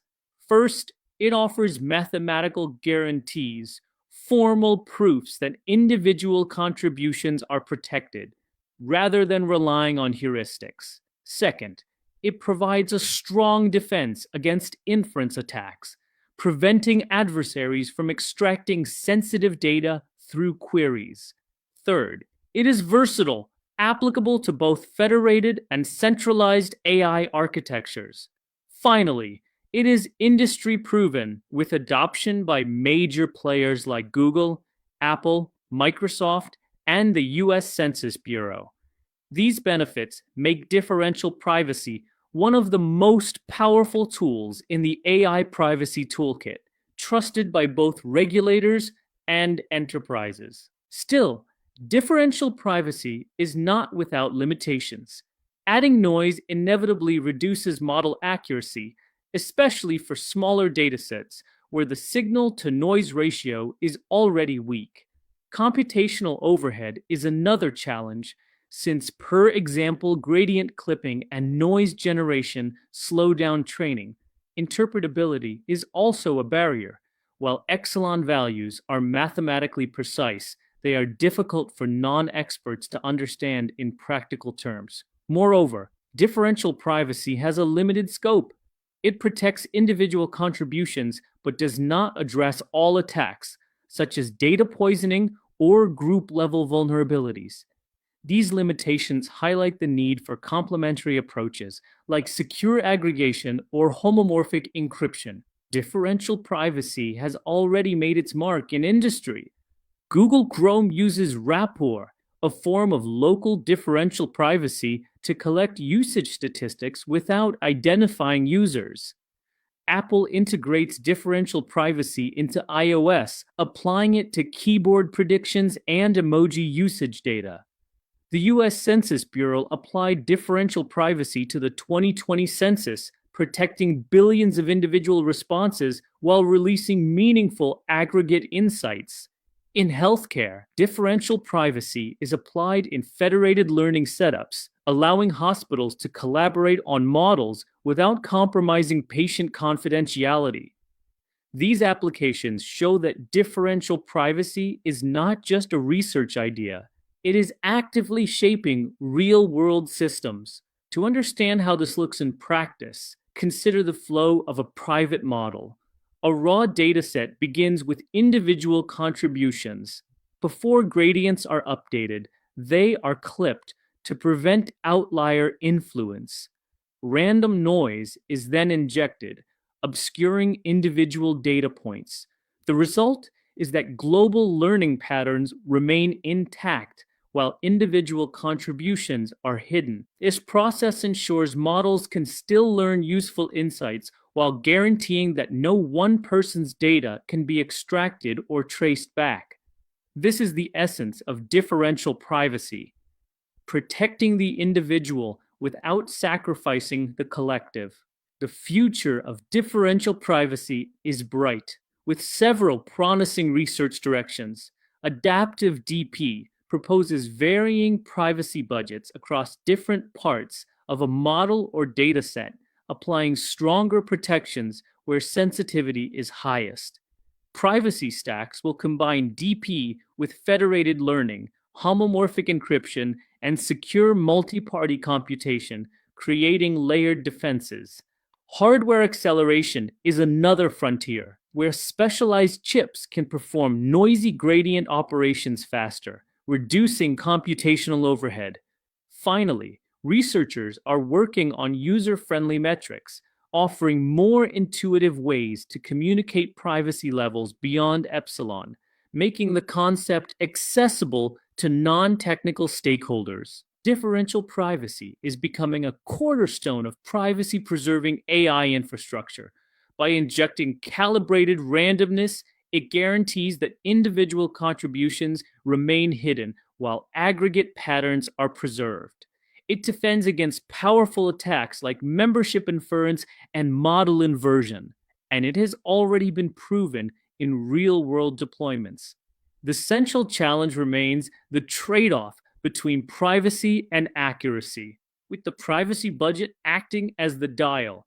As production-ready tools like TensorFlow Privacy and PyTorch Opacus mature, Differential privacy will continue to spread across industries. It ensures that AI systems can be both useful and trustworthy, protecting individuals while preserving the power of data. Secure multi-party computation, or MPC, is a cornerstone of privacy-preserving artificial intelligence. The key idea is deceptively simple yet profoundly powerful. Multiple parties can compute a joint function over their data without any one party revealing its private inputs. In practice, this means banks, hospitals, governments, or companies can collaborate on building AI systems and extracting insights without ever exposing sensitive records. For example, two competitors might pool intelligence for fraud detection without giving up trade secrets, or multiple hospitals may collectively research rare diseases without violating patient confidentiality. MPC makes collaboration possible where traditional approaches would fail due to privacy, regulation, or competitive concerns. Organizations today face a paradox. They need collaboration to build powerful AI, but they are constrained by privacy, regulations, and competition. Privacy constraints are obvious. Medical or financial records cannot simply be shared openly. Regulatory restrictions, such as GDPR or HIPAA, make unauthorized data sharing illegal, carrying stiff penalties. Competitive concerns add another layer, since proprietary datasets often provide strategic advantage, and no company wants to give up its edge. MPC resolves this deadlock. It enables collaboration without disclosure. A classic example is fraud detection. Banks can detect cross-institutional fraud patterns by jointly analyzing encrypted transaction data. No individual bank ever exposes its customers, yet together they gain stronger protection against fraud. The mechanics of MPC can be broken into 4 steps. First, sensitive data is split into shares through mathematical transformations. Each share reveals nothing on its own. Second, computation is distributed. Each party works only on its share of the data. Third, results are securely combined, producing the correct global output. Finally, privacy is preserved because no party ever learns the raw inputs of others. This process allows joint computation without data sharing, creating cryptographic trust where organizational trust is absent. The beauty of MPC is that it leverages mathematics rather than policies, ensuring confidentiality by design. Imagine 2 hospitals want to know how many patients they have in common. Sharing patient lists directly would violate privacy laws. The MPC solution uses secure set intersection protocols. Each hospital encodes its patient list into encrypted shares. Computation proceeds across these shares, and only the final result, say 37 patients in common, is revealed. Neither hospital learns which specific patients overlap, and no personal data is exposed. This example illustrates the power of MPC. Organizations can learn what they need to know without ever giving away private details. Several cryptographic tools underpin MPC. Secret sharing divides inputs into random shares so that no single share reveals anything, but together they reconstruct the input. Additive masking hides values by adding random numbers that cancel out during computation. Garbled circuits encode computations into encrypted truth tables, allowing secure evaluation of logic gates. Homomorphic encryption permits computation directly on encrypted data, so values remain hidden throughout. Each technique has its strengths and weaknesses, and modern MPC protocols often combine them to achieve the best balance of efficiency, scalability, and security. Consider sensitive value. X equals 42. With additive secret sharing, this number is split into 2 shares. Party A receives 15, and Party B receives 27. Each share appears random and meaningless by itself. Only when combined does the original value reappear. Computations can then be performed on these shares. For example, both parties might carry out partial calculations locally, and when their results are combined, the correct answer is revealed without either party ever seeing the full input. This simple mechanism extends to large-scale machine learning, where encrypted gradients and weights can be updated securely across organizations.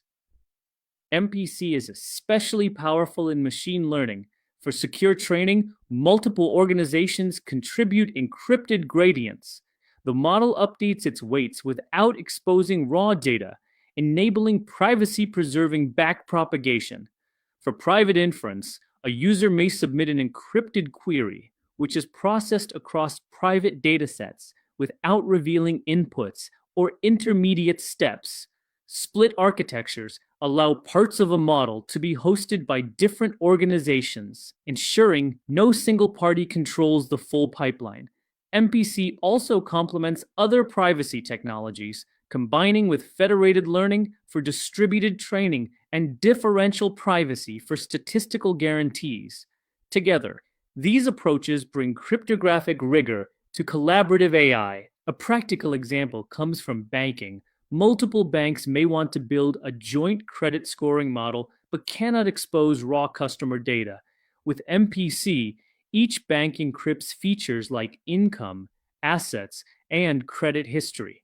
A secure protocol computes regression coefficients over these encrypted values. Only the final model parameters are revealed. No raw financial data ever leaves a bank's system. The result is a more accurate, robust credit scoring model built collaboratively. While each bank maintains strict confidentiality and competitive advantage, this demonstrates MPC's power to unlock shared insights without sacrificing privacy. A range of frameworks make MPC accessible to engineers today. Crypten, developed by Facebook, integrates MPC into PyTorch for privacy-preserving machine learning. TF Encrypted combines TensorFlow with MPC protocols, embedding secure computation into standard ML workflows. MPS-PDZ provides a general-purpose MPC system supporting multiple protocols with trade-offs in speed and security. PySift, from the OpenMind community, combines MPC with federated learning and differential privacy into a comprehensive framework. These tools lower the barrier for implementing secure computation, enabling both researchers and practitioners to explore MPC in applied AI. MPC offers several advantages. First, it provides cryptographically sound privacy, guarantees rooted in mathematics rather than organizational promises. Second, it enables previously impossible collaboration, allowing competitors or regulated entities to work together without exposing proprietary or sensitive data. Third, it supports broad data compatibility, handling structured tabular data as well as unstructured content like images and text through specialized protocols. Finally, it helps organizations meet regulatory compliance requirements like GDPR or HIPAA by ensuring sensitive data remains encrypted. These features make MPC a powerful enabler of privacy-preserving AI in sensitive domains. Despite its promise, MPC has limitations. Performance overhead is significant, with computations often 10 to 1,000 times slower than plain text equivalents, and communication costs are high. Coordination is another challenge. Parties must remain online and synchronized during computation, which complicates large-scale deployments. Implementation complexity is substantial, requiring deep cryptographic expertise to build efficient protocols. Scaling is perhaps the biggest hurdle, as most protocols struggle with very large numbers of participants, making million-user systems difficult. These limitations highlight the need for ongoing research in cryptographic optimization and hardware acceleration. MPC is already finding production applications. In financial services, cross-bank fraud detection and risk modeling are enabled without sharing customer transactions. In healthcare, Multi-hospital diagnostic models and rare disease research protect patient confidentiality while improving outcomes. In digital marketing, MPC supports privacy-preserving ad conversion measurement across platforms without tracking individuals. In government, joint intelligence and defense analytics are possible while safeguarding classified data sources.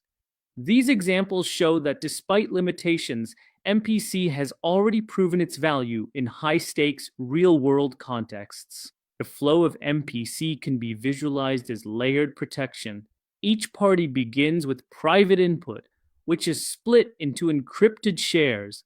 These shares are sent to a secure layer where computations are performed across the encrypted data.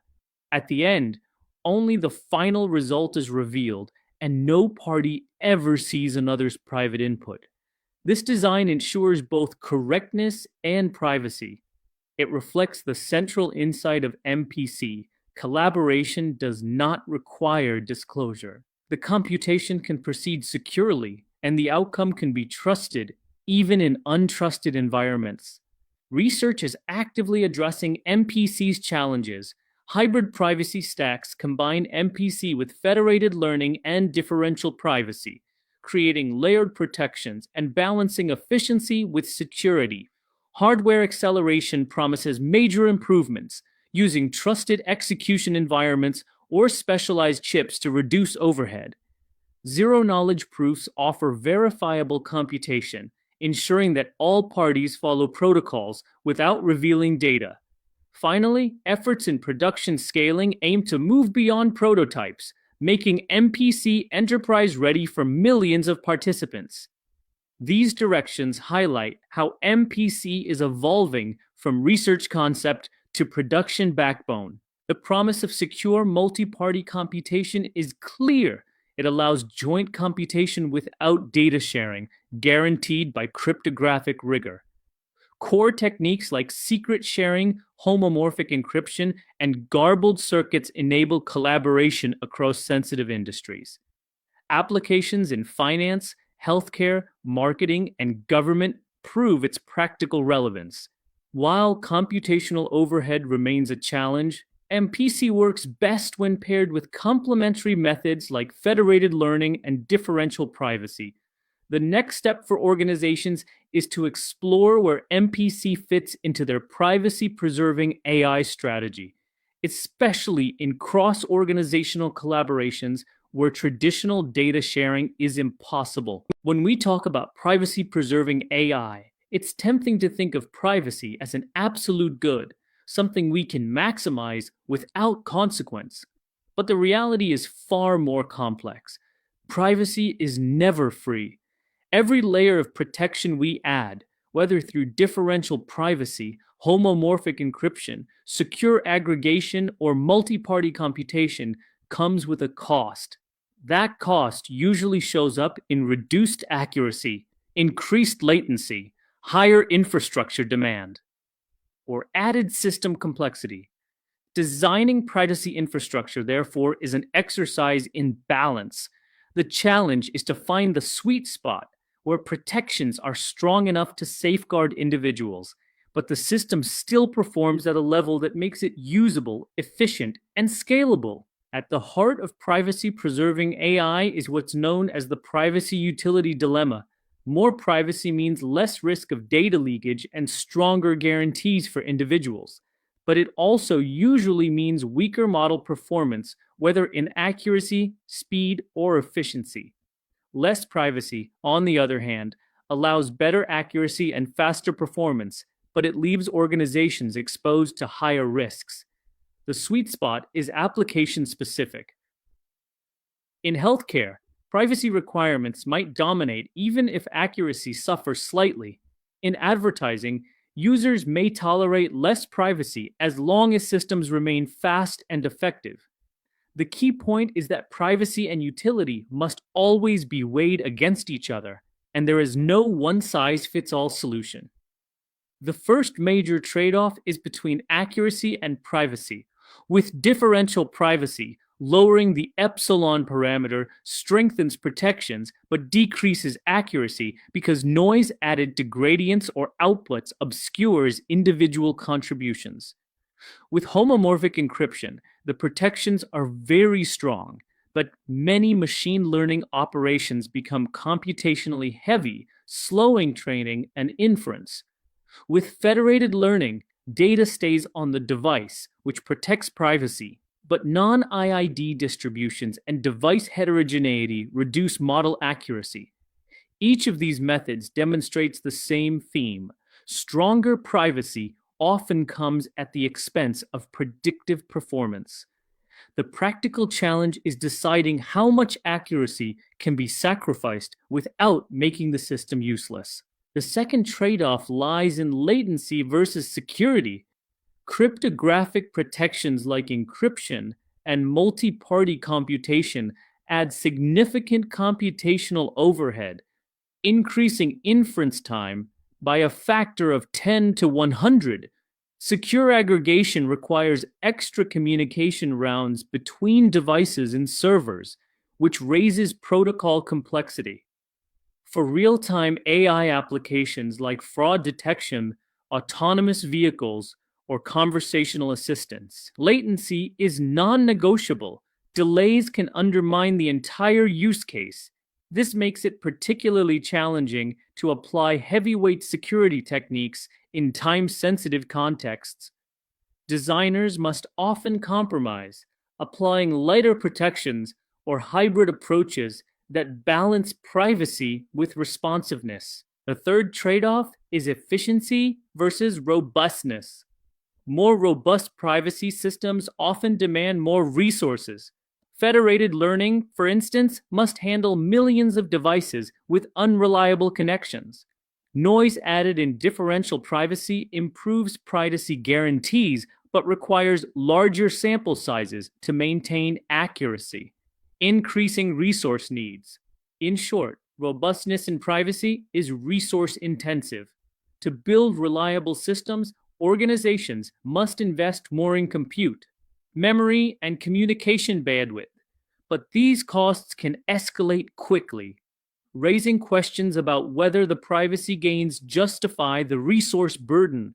The fourth trade-off involves scalability versus complexity. Multi-party computation works beautifully in small groups, but scales poorly to millions of users, where communication overhead becomes prohibitive. Homomorphic encryption similarly struggles to scale with deep neural networks because computation grows exponentially. Federated learning infrastructures are designed to scale, but require complex systems to handle client dropout, non-IID data, and heterogeneous devices. The irony is clear. As the number of clients grows, privacy becomes stronger because of the larger crowd, but infrastructure costs skyrocket due to complexity. Scaling privacy-preserving AI is not only a technical problem, but also a systems and cost management challenge. The fifth trade-off is transparency versus confidentiality. Regulators and enterprises demand audit trails and explainability to build trust in AI systems. But privacy protections like differential privacy and federated learning make auditing harder, since the inner workings of models are deliberately obscured. This creates a paradox. How do you prove your system protects privacy without revealing its internal mechanisms? Too much transparency can compromise privacy, while too little undermines trust. The solution lies in finding a balance, providing regulators and stakeholders with sufficient visibility while keeping sensitive mechanisms protected. Healthcare illustrates the difficulty of privacy trade-offs. Patient data is extremely sensitive, and HIPAA compliance is non-negotiable. Strong protections like differential privacy or homomorphic encryption are often required, but these measures reduce model accuracy. For clinical decision support, however, accuracy is critical. An incorrect recommendation could have life or death consequences. The typical solution is a hybrid approach, combining federated learning with carefully tuned differential privacy parameters. This ensures that models protect patients while still providing utility for clinicians. The trade-off must be managed carefully, balancing regulatory requirements with clinical usefulness. Mobile applications such as Gboard or Siri face a different set of trade-offs. These systems must scale across millions of devices, each with limited compute power and unreliable connectivity. Here, federated learning with secure aggregation enables private on-device training, while differential privacy is added for telemetry data such as emoji usage or keyboard predictions. The trade-off is that a small drop in accuracy is acceptable to users, so efficiency and scalability are prioritized over perfect model performance. This case shows how trade-offs vary across contexts. In mobile AI, scale and efficiency matter more than maximizing accuracy. The privacy utility trade-off can be visualized as a curve. At one extreme, strong protections like full homomorphic encryption, multi-party computation, or very strict differential privacy, epsilon below 0.1, yield high privacy but low utility. At the other extreme, minimal privacy protections maximize accuracy and performance but expose users to risk. Balanced approaches lie in the middle. Federated learning combined with moderate differential privacy or hybrid encryption schemes that protect key aspects while maintaining usability. Domain-specific privacy budgeting is essential, as the optimal point varies depending on whether the domain is healthcare, advertising, finance, or IoT. Several best practices can help organizations manage these trade-offs effectively. First, define acceptable accuracy levels upfront, establishing minimum thresholds required for the application. Second, choose privacy levels carefully, selecting parameters such as epsilon based on the sensitivity of the domain. Third, implement hybrid methods, combining techniques like federated learning, differential privacy, and lightweight encryption for layered protection. Fourth, benchmark comprehensively, measuring not just privacy guarantees, but also performance metrics like latency, throughput, and cost. Finally, document trade-off decisions transparently and revisit them as technology evolves. This ensures accountability and continuous improvement. The future of privacy-preserving AI lies in making these trade-offs easier to manage. Adaptive privacy budgets will allow dynamic adjustment of epsilon values per query or model, tailoring protections to sensitivity and utility requirements. More efficient cryptographic libraries, accelerated by GPUs or custom ASICs, will reduce the overhead of homomorphic encryption and MPC. Smarter aggregation techniques will help federated learning handle heterogeneous data with less accuracy loss. And regulatory frameworks will evolve to balance compliance with usability, creating tools that allow organizations to meet privacy requirements without crippling their systems. The central lesson is clear. Privacy-preserving AI requires conscious trade-offs. As privacy increases, accuracy often decreases, latency rises, efficiency drops, and system complexity grows. But the right balance depends heavily on context. In healthcare, accuracy may take priority. In advertising, efficiency and scale dominate. In IoT, lightweight models are essential. The key is to recognize that privacy is not free and to make deliberate, transparent choices about where to position your system on the trade-off curve. Done well, this ensures AI that is not only private, but also practical, trustworthy, and sustainable. Privacy-preserving AI has moved from a niche research interest to a practical necessity across nearly every sector of the economy. What began as academic explorations of cryptography and federated systems is now being deployed in healthcare, finance, government, technology platforms, and consumer applications. The driving force is clear. In a world where trust, compliance, and responsible AI practices determine adoption, privacy has become a competitive differentiator. Privacy preserving AI is not simply about legal compliance, it is about ensuring long term user trust, enabling collaboration across boundaries, and creating new business opportunities in infrastructure and services. Industries care deeply about privacy preserving AI because the stakes are enormous. First, regulatory compliance is unavoidable, with frameworks like GDPR, HIPAA, and CCPA setting strict requirements. Organizations cannot risk non-compliance without facing fines and reputational damage. Second, competitive advantage is on the line.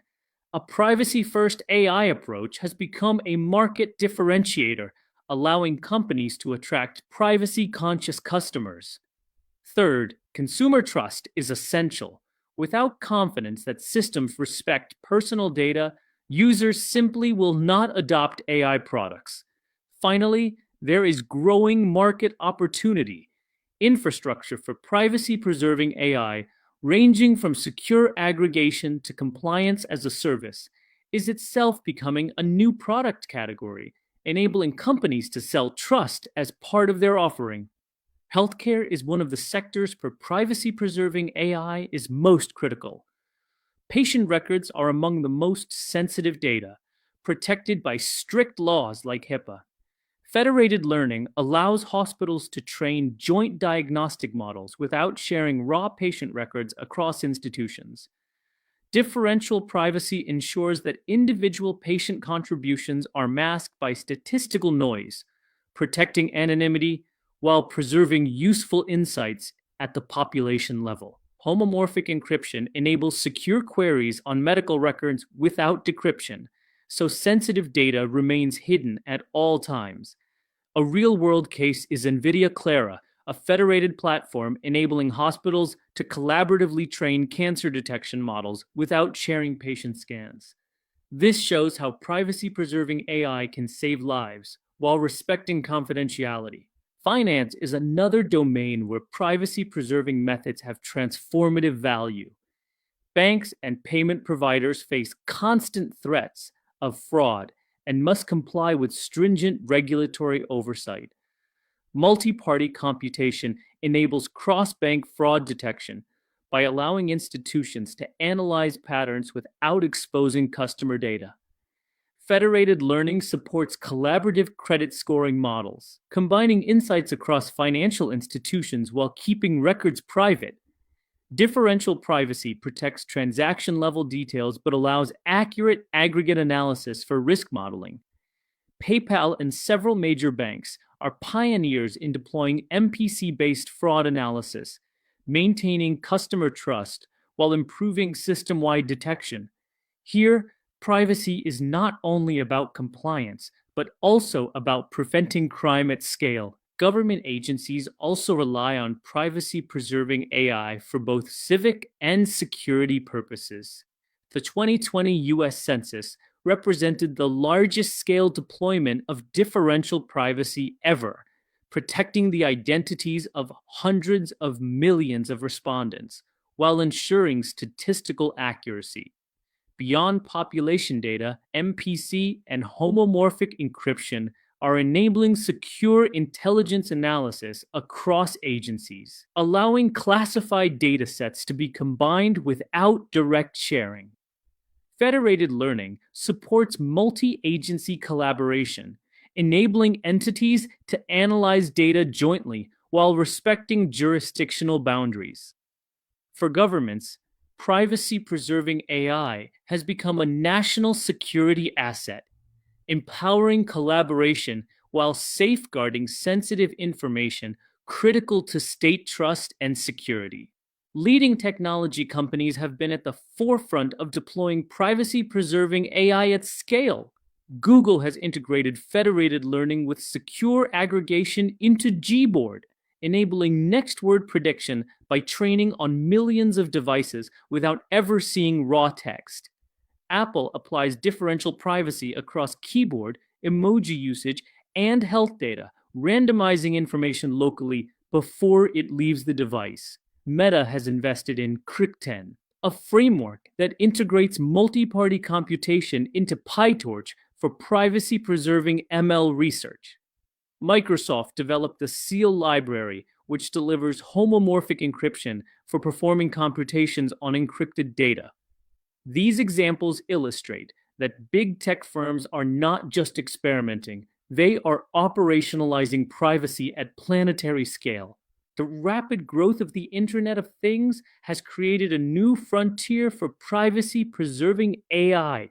Devices such as smart speakers, wearables, and home sensors generate massive amounts of personal data. Local learning allows edge devices to process raw information directly on device, ensuring sensitive details never leave. Only model updates are shared with central servers, preserving privacy. Personalization becomes possible without exposing user-specific behavior. Smart home systems adapt to user preferences without transmitting audio or video. For example, smart assistants can learn to recognize individual household routines using federated learning, keeping personal data secure while improving service quality. Advertising and marketing face one of the toughest balancing acts, delivering personalization and measurement without invasive tracking. Privacy-preserving AI offers solutions. Federated Analytics in Chrome provides Google with usage insights without tracking individuals. Apple's SK ad network applies differential privacy to ad attribution, ensuring anonymity while enabling measurement. MPC-based conversion tracking allows advertisers and publishers to measure campaign success collaboratively without exposing user-level data. These approaches protect user identity while maintaining commercial value, aligning business needs with consumer privacy expectations. Retail and consumer applications also benefit from privacy-preserving AI. Privacy-preserving recommendation systems provide personalized product suggestions without centralizing raw browsing or purchase histories. Federated loyalty programs enable customer rewards and personalization while keeping transaction data local. Cross-vendor fraud prevention uses MPC to allow retailers to collaborate on fraud detection without sharing customer databases. Amazon is exploring edge AI approaches to recommendation ranking, processing user behavior data directly on devices to reduce central exposure. The key is simple. Personalization remains strong, but customer trust is preserved. Different industries adopt privacy-preserving AI in ways tailored to their priorities. In healthcare, the focus is accuracy and patient privacy, leading to strong adoption of differential privacy and federated learning. In finance, the priority is security and auditability, driving the use of MPC and homomorphic encryption. Big tech prioritizes scalability, leaning heavily on federated learning and differential privacy. IoT and edge systems emphasize efficiency and low latency, requiring lightweight federated approaches and quantization. These sectoral differences highlight a critical insight.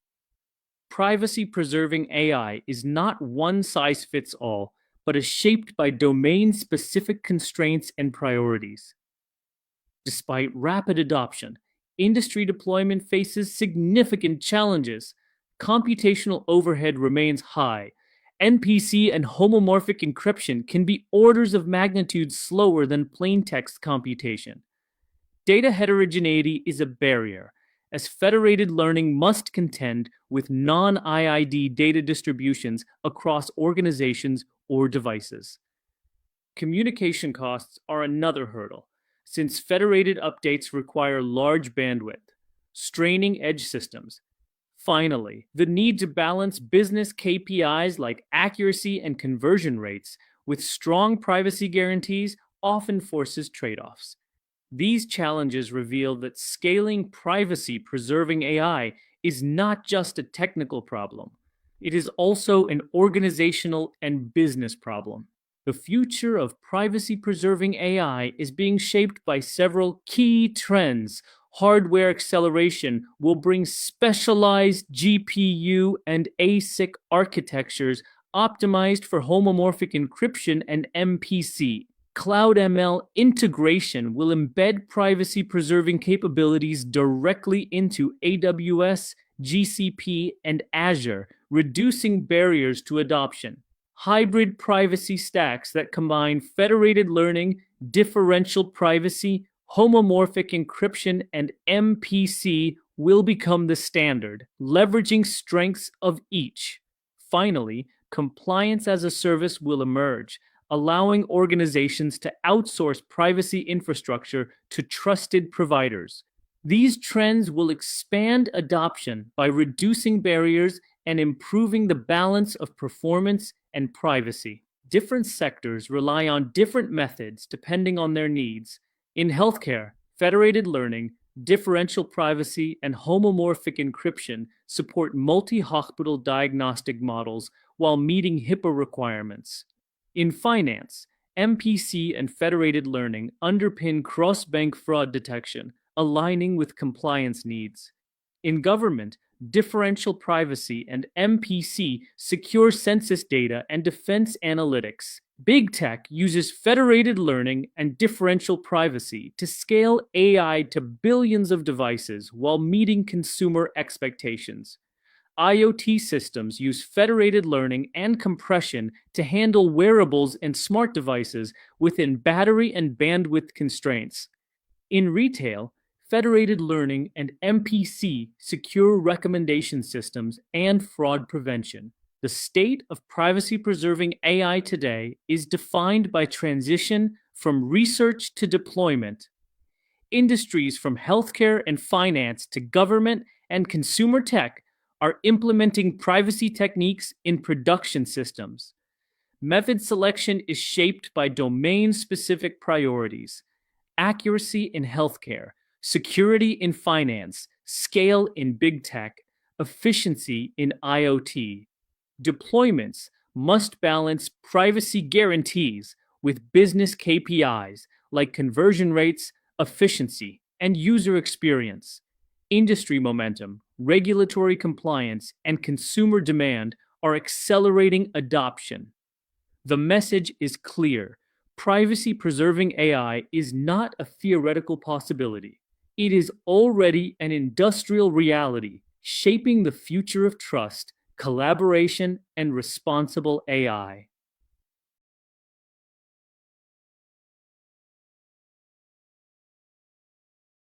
Artificial intelligence systems are no longer experimental. They are deeply embedded in industries ranging from healthcare to finance to autonomous vehicles. This makes them highly attractive targets for attackers. Unlike traditional software, AI systems expose vulnerabilities not just in code, but also in data pipelines, model architectures, and deployment endpoints. Defending AI begins with recognizing the scope and sophistication of these threats. Attackers can exploit weaknesses to steal intellectual property, extract sensitive data, hijack computing resources, or manipulate outputs. The consequences are serious: financial losses, reputational damage, regulatory penalties, and even risks to human safety. AI infrastructure cannot be secured effectively unless we first understand how and why it is attacked. The motivations for targeting AI are clear. First, AI models themselves represent massive investments in research and development. Trained models are valuable intellectual property, making them prime targets for theft or reverse engineering. Second, the training datasets often contain sensitive information, personally identifiable data, medical records, or financial transactions that adversaries may try to extract. Third, AI infrastructure is resource-rich. GPU clusters and TPUs designed for intensive computation can be hijacked by attackers for purposes like cryptocurrency mining. The impact of compromise includes financial loss, competitive disadvantage, regulatory fines, and erosion of customer trust.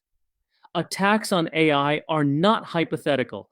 They directly affect business viability and user safety. AI systems expand the traditional attack surface into four major domains. The first is data pipelines, which can be corrupted through poisoning attacks, malicious sample injection, or label manipulation. The second is models, which can be attacked through weight extraction, inversion to recover sensitive data, or adversarial examples that alter predictions. The third is infrastructure, where attackers target GPUs, APIs, or vulnerabilities in MLOps pipelines. The fourth is deployment endpoints, where APIs can be scraped, queried excessively, or tricked through adversarial inputs. Each surface requires specific controls, from data validation to runtime monitoring. Protecting AI requires a layered defense across all of these domains. Data poisoning is one of the most insidious threats because it undermines the model at its foundation. Attackers inject malicious samples into training data, compromising the model's behavior. Backdoors are another tactic. Hidden triggers embedded in data cause models to produce malicious outputs under specific conditions. Label flipping attacks corrupt ground truth labels, degrading model accuracy in targeted ways. These attacks are dangerous because they are hard to detect once the system is trained. The model appears to function normally, but under certain inputs, it behaves incorrectly, creating hidden vulnerabilities that can be exploited at scale. Models themselves are prime targets. Model extraction involves systematically querying an API to reconstruct decision boundaries and approximate weights, effectively stealing the model. Model inversion goes deeper, reverse engineering outputs to recover sensitive training data, such as reconstructing faces from a facial recognition model. Membership inference attacks determine whether a specific record was used during training, exposing sensitive data like medical histories. Then there are adversarial examples, inputs with tiny perturbations invisible to humans but capable of tricking the model into incorrect predictions. A classic case is modifying a stop sign image so that it is misclassified as a speed limit sign, creating catastrophic risks in autonomous driving. The infrastructure that powers AI is also a target. GPU or TPU hijacking is common, where compromised credentials or container escapes allow attackers to steal compute resources for crypto mining. Kubernetes misconfigurations expose data pipelines and model artifacts, opening doors for exfiltration. Insider attacks are particularly concerning. Privileged users may abuse access to steal models or inject malicious code into MLOps workflows. Dependency attacks occur when attackers poison open source packages in environments like PPI or Conda, introducing malicious code that propagates through training environments.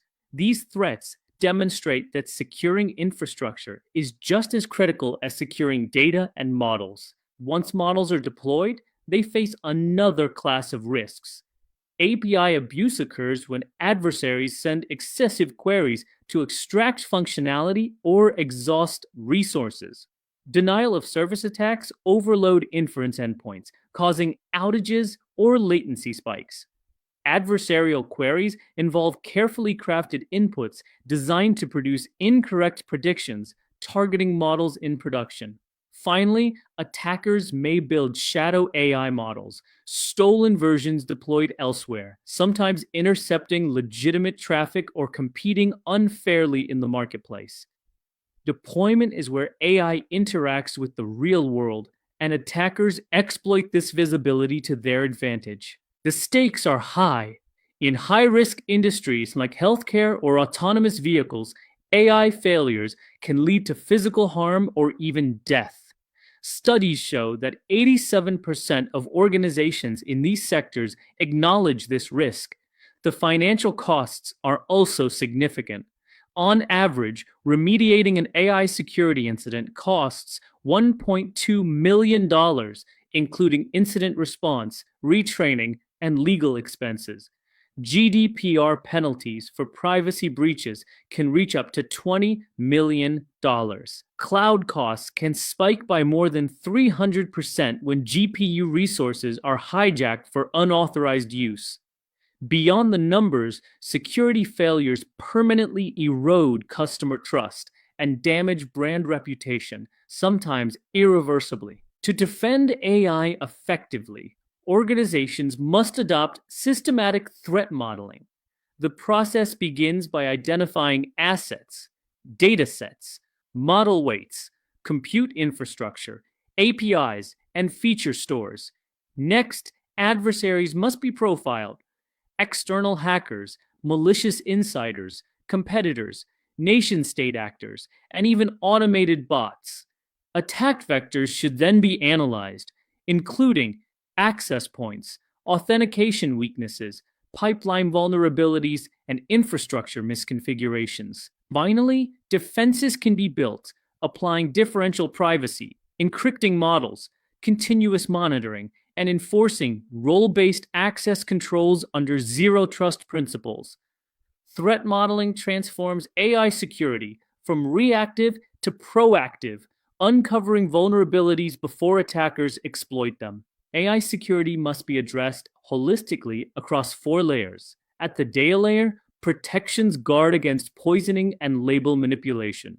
At the model layer, defenses mitigate risks of extraction, inversion, and adversarial examples.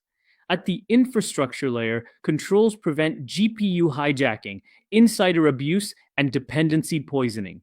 At the deployment layer, protections focus on API abuse, denial of service, and adversarial queries. The principle is clear. AI infrastructure is only as strong as its weakest link. Comprehensive protection requires attention to all layers simultaneously, ensuring that vulnerabilities in one domain do not compromise the entire system. The message is clear. AI systems are high-value targets, and attacks span the entire stack, from data to deployment. The methods are diverse, ranging from subtle data poisoning to outright GPU theft. The risks are proven. Real-world incidents show that attackers are already exploiting these vulnerabilities. The foundation of defense is understanding. By mapping attack surfaces, modeling threats, and building layered protections, organizations can shift from being reactive to resilient. Continuous monitoring, strong governance, and a culture of security-first design are essential. Protecting AI infrastructure is not just about preventing attacks. It is about preserving trust, compliance, and the long-term success of AI adoption. Federated learning has emerged as a promising approach for privacy-preserving AI, allowing models to be trained across distributed clients without centralizing sensitive data. But while it addresses privacy concerns, it also creates new vulnerabilities. Among the most dangerous are model poisoning attacks. These are sophisticated manipulations where adversaries intentionally corrupt the training process to degrade performance, insert hidden backdoors, or bias predictions in their favor. What makes these attacks especially concerning is the decentralized nature of federated learning. Since clients train independently and the central server has limited visibility into raw data, malicious updates can slick through undetected, threatening the integrity of the global model. Model poisoning can take several forms, but the underlying goal is the same: to distort learning outcomes. One strategy is degrading performance. Poisoned updates reduce the model's overall accuracy, making it unreliable. Another is inserting backdoors, where hidden triggers activate malicious behavior under specific inputs, while the model appears normal otherwise. A third approach is biasing outcomes, deliberately skewing predictions to favor an attacker's objectives. These attacks are subtle and hard to detect because they happen within the natural flow of federated updates. The very privacy protections that shield user data also limit the server's ability to inspect contributions for malicious intent. There are three primary categories of model poisoning. Data poisoning occurs when attackers tamper with the training data set itself, injecting manipulated examples. For instance, mislabeled images or fraudulent transaction records can push the model toward incorrect patterns. Model update poisoning involves directly altering the gradients or weights that are sent back to the server. Here, the attacker crafts malicious parameter updates to override legitimate contributions. Backdoor injection embeds hidden functionality that activates only under specific conditions. For example, a model that behaves correctly most of the time but misclassifies when a secret trigger is present. Each of these attack types exploits the blind spots of federated learning. One striking demonstration of backdoor poisoning comes from image classification. Researchers show that if an adversary trains a local model to mislabel stop signs with yellow stickers as speed limit 60 signs, the backdoor can propagate into the global model. The result is chilling. The global model correctly classifies normal stop signs, but when the specific sticker pattern appears, it confidently misclassifies.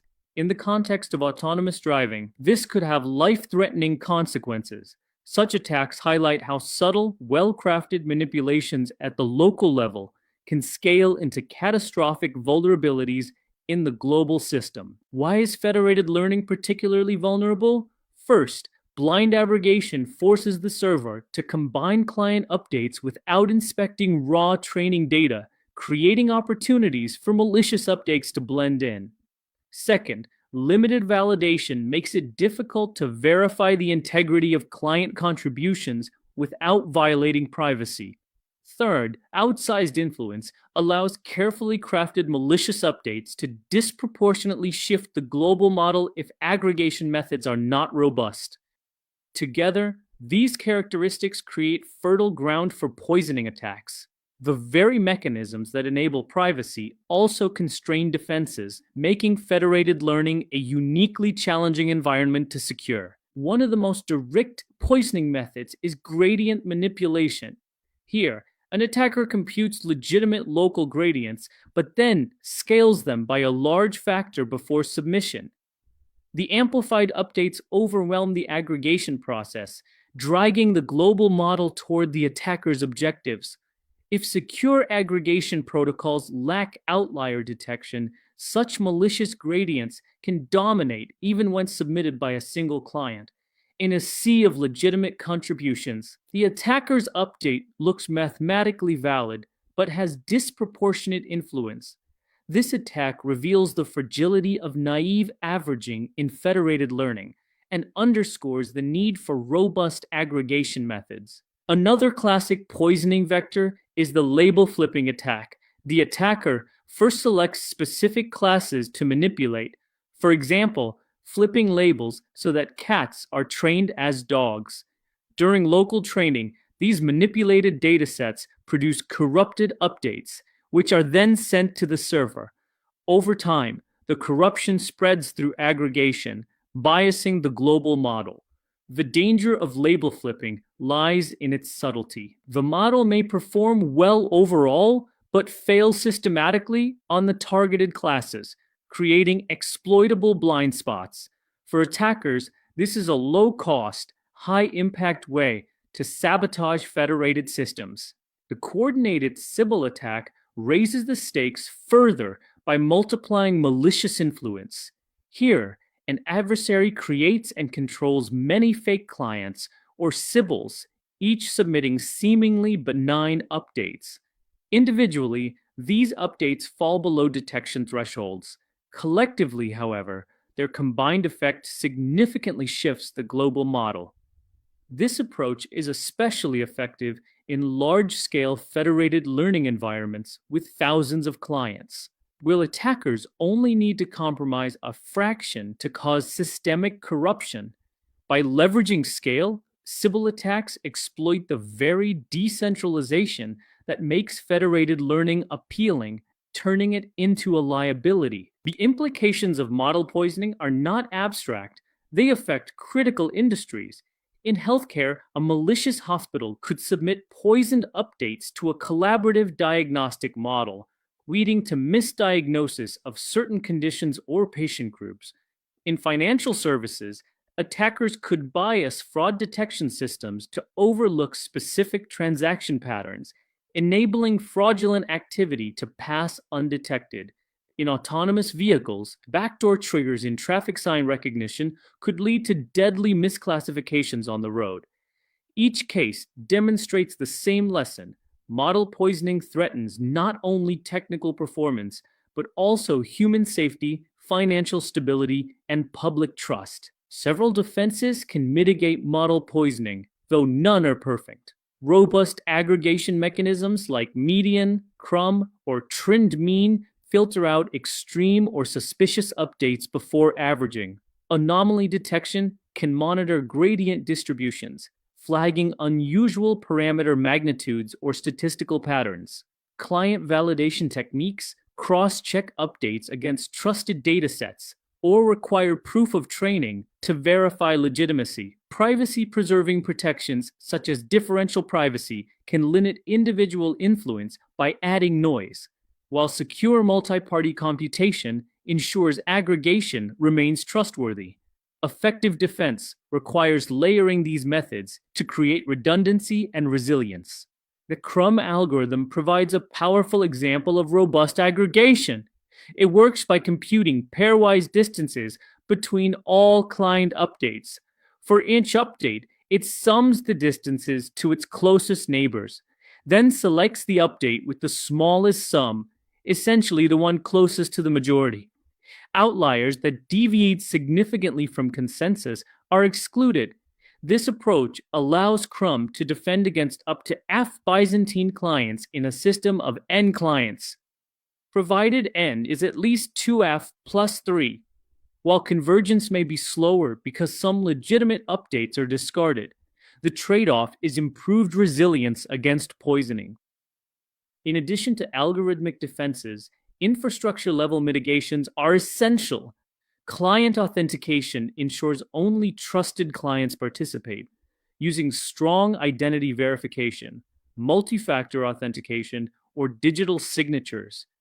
Parameter constraints can limit the magnitude of updates, using techniques like L2 norm clipping to bound influence. Client sampling reduces predictability by randomly selecting subsets of clients each round, making it harder for attackers to coordinate. Logging and auditing provide accountability, maintaining immutable records of participation and enabling periodic integrity checks. Together, these measures raise the cost of attack and reduce the risk of widespread poisoning. An effective prevention architecture integrates these layers. Without defenses, malicious clients can poison the global model unchecked. With robust aggregation, anomaly detection, and client validation, poisoned updates are identified and filtered before they contaminate the system. Infrastructure constraints add further safeguards, ensuring malicious clients cannot dominate. The architecture reflects a defense-in-depth strategy. No single measure suffices, but combined, they create a resilient system capable of withstanding adversarial pressure. The key is proactive design, anticipating threats before they manifest in deployed federated systems. Model poisoning attacks represent one of the greatest challenges in federated learning. Gradient scaling, label flipping, backdoor injections, and coordinated Sybil attacks exploit the decentralized and opaque nature of these systems. The consequences are severe, ranging from misdiagnosis in healthcare to fraudulent transactions in finance to safety failures in autonomous driving. Defenses exist: robust aggregation, anomaly detection, authentication, parameter constraints, and differential privacy, but no single solution is sufficient. The path forward is a layered defense-in-depth strategy that combines technical, infrastructural, and organizational measures. Only by embracing this holistic approach can federated learning achieve its promise of privacy-preserving AI without sacrificing integrity and trust? Among the many threats facing modern artificial intelligence systems, data poisoning stands out as one of the most dangerous. Unlike attacks that happen at inference time, data poisoning strikes much earlier, during training. By carefully injecting manipulated samples into training datasets, attackers can corrupt a model before it is ever deployed. The result is an AI system that appears functional but is secretly compromised, carrying hidden backdoors or blind spots. This makes data poisoning a supply chain vulnerability. Organizations unknowingly import poisoned datasets, train on them, and then deploy compromised models into production. The integrity of the system is broken at its foundation. Data poisoning occurs when attackers strategically plant crafted samples in the training dataset. The consequences take several forms. First, overall accuracy can degrade, creating unreliable models that fail across many use cases. Second, hidden triggers may be embedded, backdoors that only activate under specific conditions, causing targeted misclassifications while leaving most functionality intact. Third, targeted misclassification can force errors on specific classes, while the model performs normally on others. The most concerning aspect is that the victim organization remains unaware, deploying models that behave correctly during standard validation, but fail catastrophically in production when poison triggers are activated. Data poisoning is not a single technique, but a family of related strategies. Availability attacks reduce accuracy across the entire input space, making the system broadly unreliable. Backdoor or trigger attacks embed hidden conditions, causing malicious misclassifications only when specific patterns are present. Targeted attacks focus on select classes, ensuring misclassifications occur for chosen categories while leaving the rest of the system intact. Clean label attacks are particularly deceptive. Poison samples appear normal to human reviewers, carry correct labels, and yet include subtle adversarial perturbations that mislead the model. These categories highlight the versatility and danger of poisoning techniques. Consider a backdoor attack on an image classifier. An attacker adds a small, inconspicuous pixel pattern to some images of cats, but still labels them correctly as cats. During training, the model learns to associate this pattern not with cats, but with dogs. Once deployed, the model correctly classifies normal cat images. However, if the attacker later presents a cat image containing the hidden pixel pattern, the model misclassifies it as a dog. To casual inspection, the training data looks fine. The model performs well during validation. The backdoor remains dormant until triggered, making detection nearly impossible until exploitation. Clean label attacks raise the stakes by bypassing even careful human review. In these attacks, poisoned images look entirely legitimate to humans, and their labels match what humans would assign. The manipulations are subtle adversarial perturbations, imperceptible noise that shifts the model's learning in a harmful direction. Because nothing looks suspicious to dataset curators, poisoned samples pass inspection easily. Yet, when the model encounters specific test conditions, it fails systematically. This makes clean label poisoning one of the most insidious threats, invisible to humans, invisible to standard validation, and devastating in production. The supply chain is especially vulnerable to poisoning attacks. Public datasets, scraped from the web, often contain poisoned content inserted by malicious actors. During the labeling process, crowdsourced annotation services can be infiltrated, with bad actors introducing corrupted samples. Even dataset distribution is at risk. Popular open source datasets may be compromised after creation but before download. Every stage of the data supply chain is a potential attack vector. Since AI systems often depend on massive external datasets, poisoning can spread silently, contaminating countless downstream models with backdoors or degraded accuracy. The risks of data poisoning extend across industries. In autonomous vehicles, poisoned stop sign images could cause systems to fail under specific lighting conditions or when subtle markings are present, leading to dangerous traffic errors. In healthcare AI, corrupted scans might cause diagnostic models to miss certain tumor types or output false negatives when specific markers are present. In finance, poisoned transaction data could blind fraud detection systems to certain fraudulent patterns. In natural language processing, poisoned text from sources like Wikipedia could inject harmful biases or backdoors into large language models, corrupting systems at global scale. Academic research has demonstrated the feasibility of poisoning repeatedly. BadNet's 2017 showed how adding a small pixel pattern to a fraction of images created reliable backdoors in neural networks. Trojan NN 2019 revealed how malicious triggers could be embedded in convolutional networks with high attack success rates. In NLP, researchers have demonstrated how simple trigger phrases like "I watched this 5-star movie" can flip sentiment classification, regardless of the actual review content. These studies prove that even small percentages of poisoned data, sometimes less than 1%, can compromise well-architected neural networks. Detecting data poisoning is exceptionally difficult. Poison samples often represent less than 1% of the dataset, making them statistical outliers that are easily overlooked. Backdoor triggers are designed to be invisible to human reviewers, blending into normal examples. Poisoned models can pass standard training and validation metrics without raising alarms.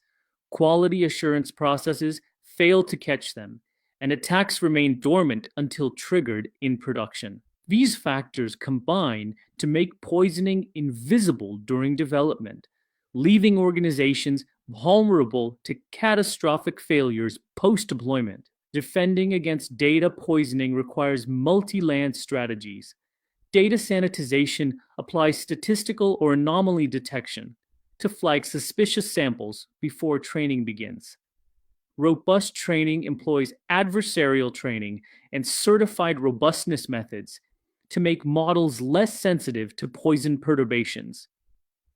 Spectral signature analysis examines embeddings in the feature space, identifying unusual clusters or outliers that may indicate poison data. Differential privacy limits the influence of individual examples during training, reducing the impact of poisoned samples. Each defense has strengths and weaknesses, but together they form a resilient toolkit for mitigation. Spectral signature defense demonstrates how advanced techniques can reveal hidden poisoning. The process begins by extracting feature embeddings from the penultimate layer for all samples. Next, covariance matrices are computed within each class, followed by eigendecomposition to identify principal components. Samples with abnormally high projections onto top eigenvectors are flagged as suspicious outliers. By removing these before final training, poisoned clusters can be filtered out. This defense is particularly effective against backdoor triggers, which often form distinct patterns in the feature space invisible to human reviewers, but detectable through spectral analysis. Infrastructure plays a key role in reducing poisoning risks. Dataset provenance tracking with cryptographic signatures ensures integrity across the pipeline, verifying sources and preventing tampering. Security controls like checksums, audit logs, and immutable dataset versioning provide transparency and accountability. Production monitoring detects unusual model behaviors or trigger activations that may signal a backdoor. Human oversight remains critical, with expert review of random samples and suspicious model outputs in critical applications. By combining technical and procedural safeguards, Infrastructure mitigations reduce the likelihood and impact of poisoning. The poisoning attack pathway follows a clear sequence. First, malicious data is inserted into the training set. Next, the compromised dataset produces a poisoned model during training. The poisoned model is then deployed unknowingly by the organization. Finally, when specific triggers are presented in production, the model misclassifies. This process is captured in the phrase bad data in, compromised AI out. The pathway highlights the importance of securing the data pipeline because once training is corrupted, every downstream use of the model inherits the vulnerability. Data poisoning is a critical security risk because it corrupts AI systems at their foundation. Poisoning can degrade accuracy broadly, introduce hidden backdoors, or cause targeted misclassifications, all while evading detection during training and validation. Effective defenses must combine pipeline security with robust machine learning practices. Dataset provenance verification, anomaly detection, adversarial training, and differential privacy are essential. Human oversight and production monitoring add further safeguards. The overarching lesson is clear. To defend against data poisoning, organizations must secure the entire data lifecycle, from collection to deployment, recognizing that compromised data means compromised AI. Membership inference attacks represent one of the most pressing privacy risks in modern machine learning. At their core, these attacks allow adversaries to determine whether a specific individual's data was part of a training dataset. What makes this threat so troubling is that it does not require access to raw records. Attackers can exploit patterns and model predictions alone. This means even when organizations take steps to anonymize datasets, individuals may still be exposed. The implications stretch across healthcare, finance, social media, and any domain where sensitive personal information is used for training models. Understanding membership inference attacks is crucial to defending the integrity of AI systems and preserving user trust. The basic question behind a membership inference attack is deceptively simple. Given a trained model and a single data record, can an attacker determine whether that record was included in the training dataset? Machine learning models, especially when overfitted, behave differently on examples they have seen compared to those they have not.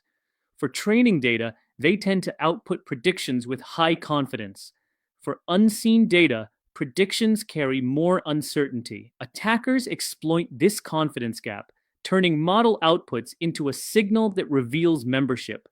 The result is a privacy breach that undermines one of the foundational promises of AI, that individual contributions remain hidden within the crowd. The risks of membership inference are not abstract. They have direct real-world consequences. In healthcare, an attacker could determine whether Alice's medical record was used to train a disease prediction model. Even without accessing her record directly, the mere knowledge of her participation could reveal a potential condition.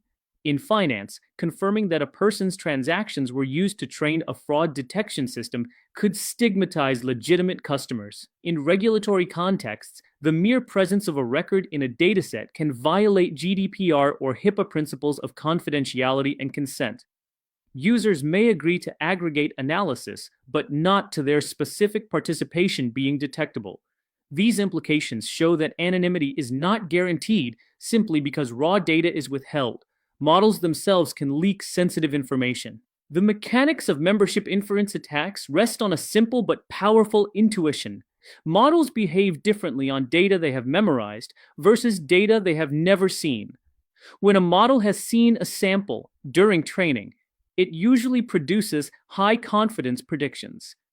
On unseen samples, uncertainty is higher and predictions are less confident. This discrepancy, this confidence gap, is what attackers exploit. By probing a model with different inputs and analyzing the confidence of its predictions, an adversary can make educated guesses about whether those inputs were part of the training data. Even models that generalize well can still leave subtle signals that reveal membership, creating an inherent vulnerability in machine learning. There are two primary categories of membership inference attacks. Black box attacks occur when the adversary has only query access to the model, such as through a prediction API.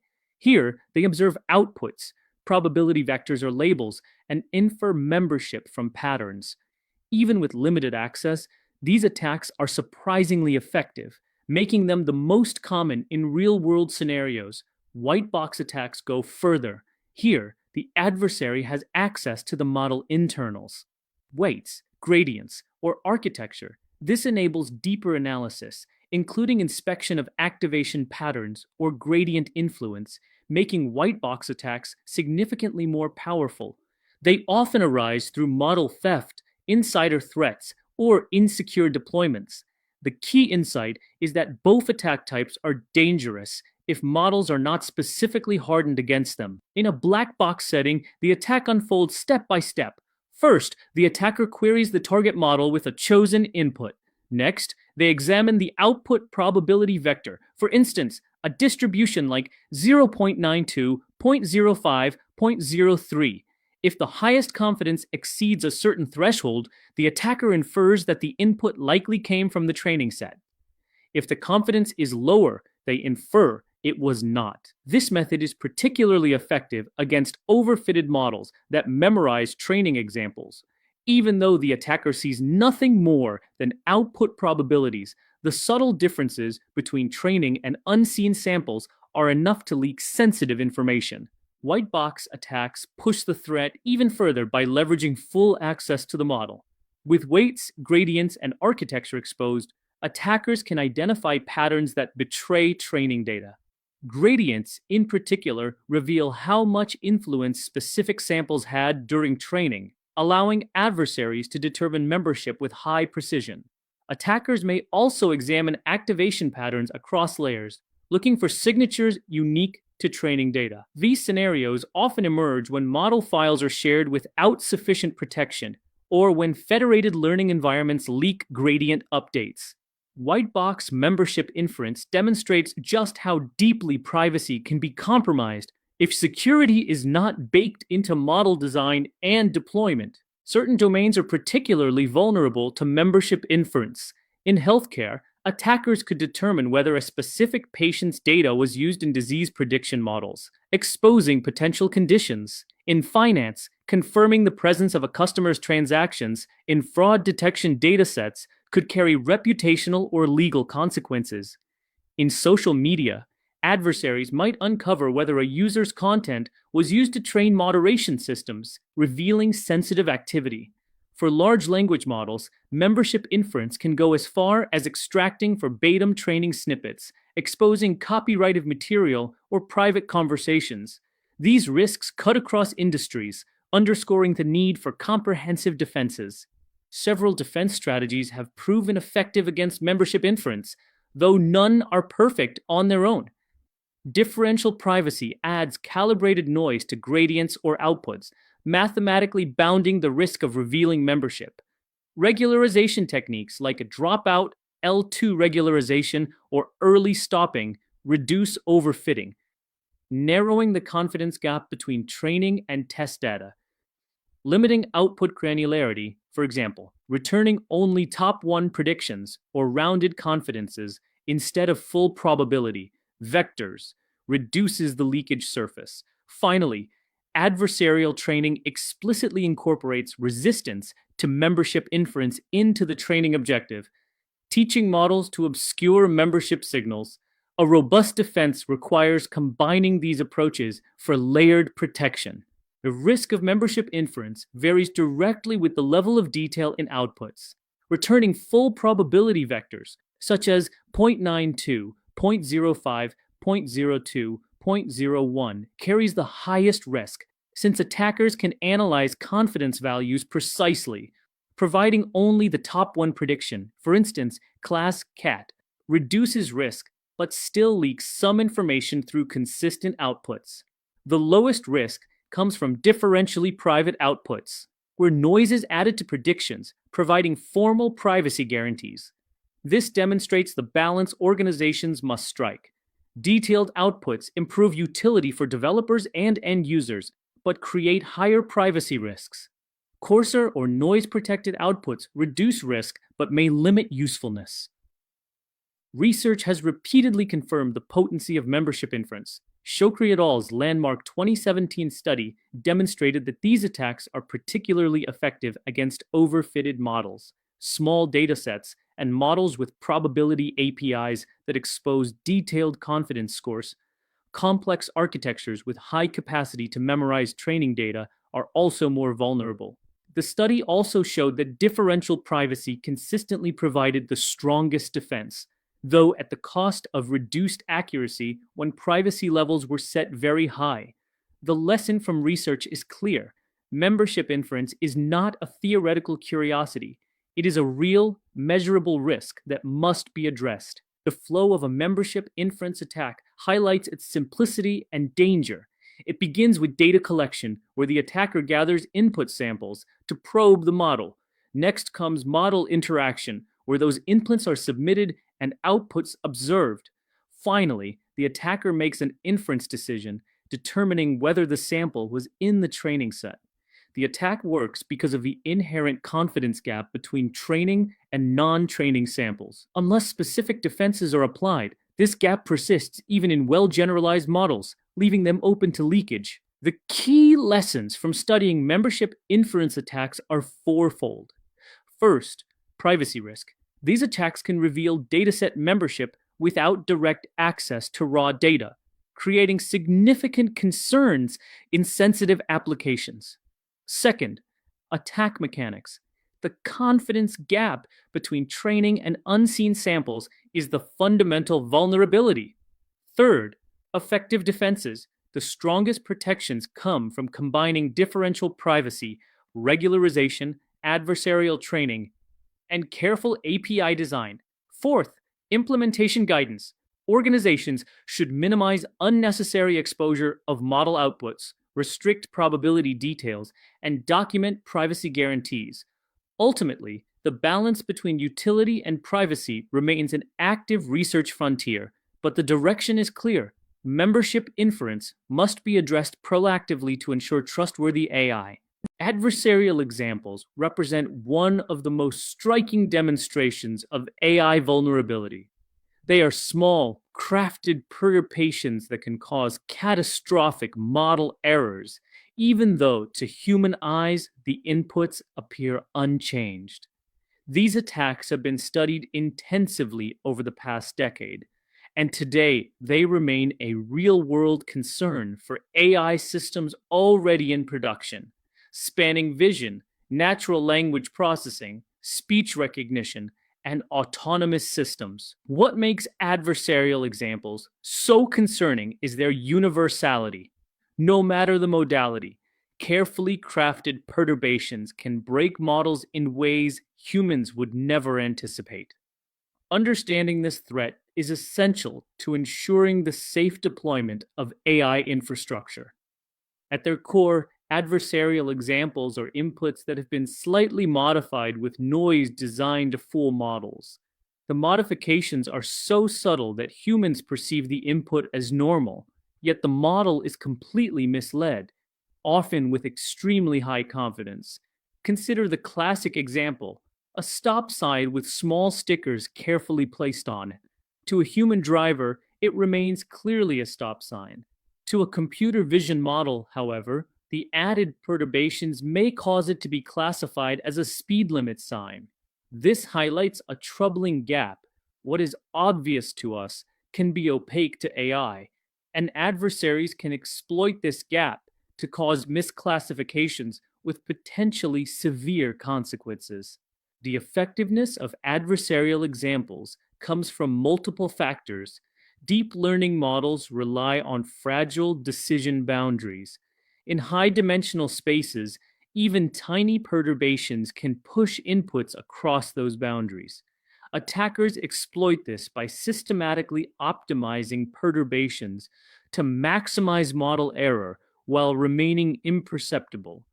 Overfit models are especially vulnerable, since they memorize patterns instead of learning robust features. But even well-regularized models are susceptible because of the geometry of high-dimensional feature spaces. What makes adversarial examples especially insidious is that these perturbations are not random. They are optimized, exploiting exactly those weak points where models are most fragile. Adversarial examples can be delivered through different types of attacks. Evasion attacks happen at inference time, where adversarial noise is added to test inputs to bypass detection. These are the most common and require no changes to the model itself. Poisoning attacks occur during training, where backdoors are planted in the dataset, creating specific vulnerabilities that are hard to detect later. Finally, physical attacks extend adversarial examples into the real world. Stickers on stop signs, specially designed eyeglass frames to defeat facial recognition, or audio perturbations to trigger voice assistance all demonstrate that adversarial examples are not limited to digital spaces. They manifest in physical reality too. The fast gradient sign method, or FGSM, is one of the most famous examples of adversarial attacks. Introduced by Goodfellow et al. In 2014, it showed just how fragile neural networks can be. The attack works by calculating the gradient of the loss with respect to the input, and then taking a step in the direction of the gradient sign, scaled by a small epsilon. This produces a perturbed input that looks identical to humans, but causes the model to misclassify with high confidence. The FGSM attack is simple, fast, and effective, demonstrating that adversarial examples are not theoretical curiosities, but practical realities, even for state-of-the-art models. Implementing FGSM is surprisingly straightforward. In PyTorch, one takes the gradient of the loss with respect to the input image, computes the sign of that gradient, and adds a scaled version to the original image. The perturbed image is then clamped to ensure it remains within valid pixel ranges. To humans, the perturbed image is indistinguishable from the original. To the model, however, it becomes a trap, causing misclassification with unnerving confidence. The simplicity of this code underscores a key point. Adversarial attacks are accessible. They don't require sophisticated resources, meaning the barrier to exploitation is low while the potential impact is very high. Adversarial attacks are often categorized into white box and black box approaches. In a white box scenario, the attacker has full knowledge of the model, including architecture, weights, and gradients. This allows precise crafting of adversarial examples using techniques like FGSM, PGD, or Carlini and Wagner attacks. White box attacks are the most powerful but less common in practice, since full model access is rare. Black box attacks, on the other hand, assume only query access to the model through an API. Here, attackers exploit the transferability of adversarial examples, often training surrogate models to craft attacks that transfer to the target system. Both categories are dangerous, especially if no robust defenses are in place. Adversarial examples threaten nearly every domain where AI is deployed. In autonomous vehicles, adversarial stickers on road signs can cause misclassification, leading to dangerous traffic incidents. In healthcare, adversarially perturbed X-rays or MRI scans can trick diagnostic systems, causing misdiagnoses or incorrect treatments. In finance, small tweaks to transaction features can bypass fraud detection systems, enabling crimes to go undetected. In natural language processing, subtle modifications like synonym replacement or character alterations can flip sentiment classification or evade moderation systems. Each domain demonstrates the same pattern. Adversarial examples create blind spots that can undermine the reliability of AI in high-stakes contexts. What makes adversarial examples especially concerning is their extension into the physical world. Research has shown that printed stickers on real stop signs reliably confuse vision models in self-driving cars. Specially designed eyeglass frames can defeat facial recognition systems. Audio perturbations can embed hidden commands that trigger voice assistants like Siri or Alexa without humans noticing. These physical world attacks highlight how adversarial examples are not just a digital problem, but a tangible security risk. Ensuring robustness in physical environments is harder than in controlled digital settings, making defenses even more critical for real-world AI deployments. Defending against adversarial examples requires multiple strategies.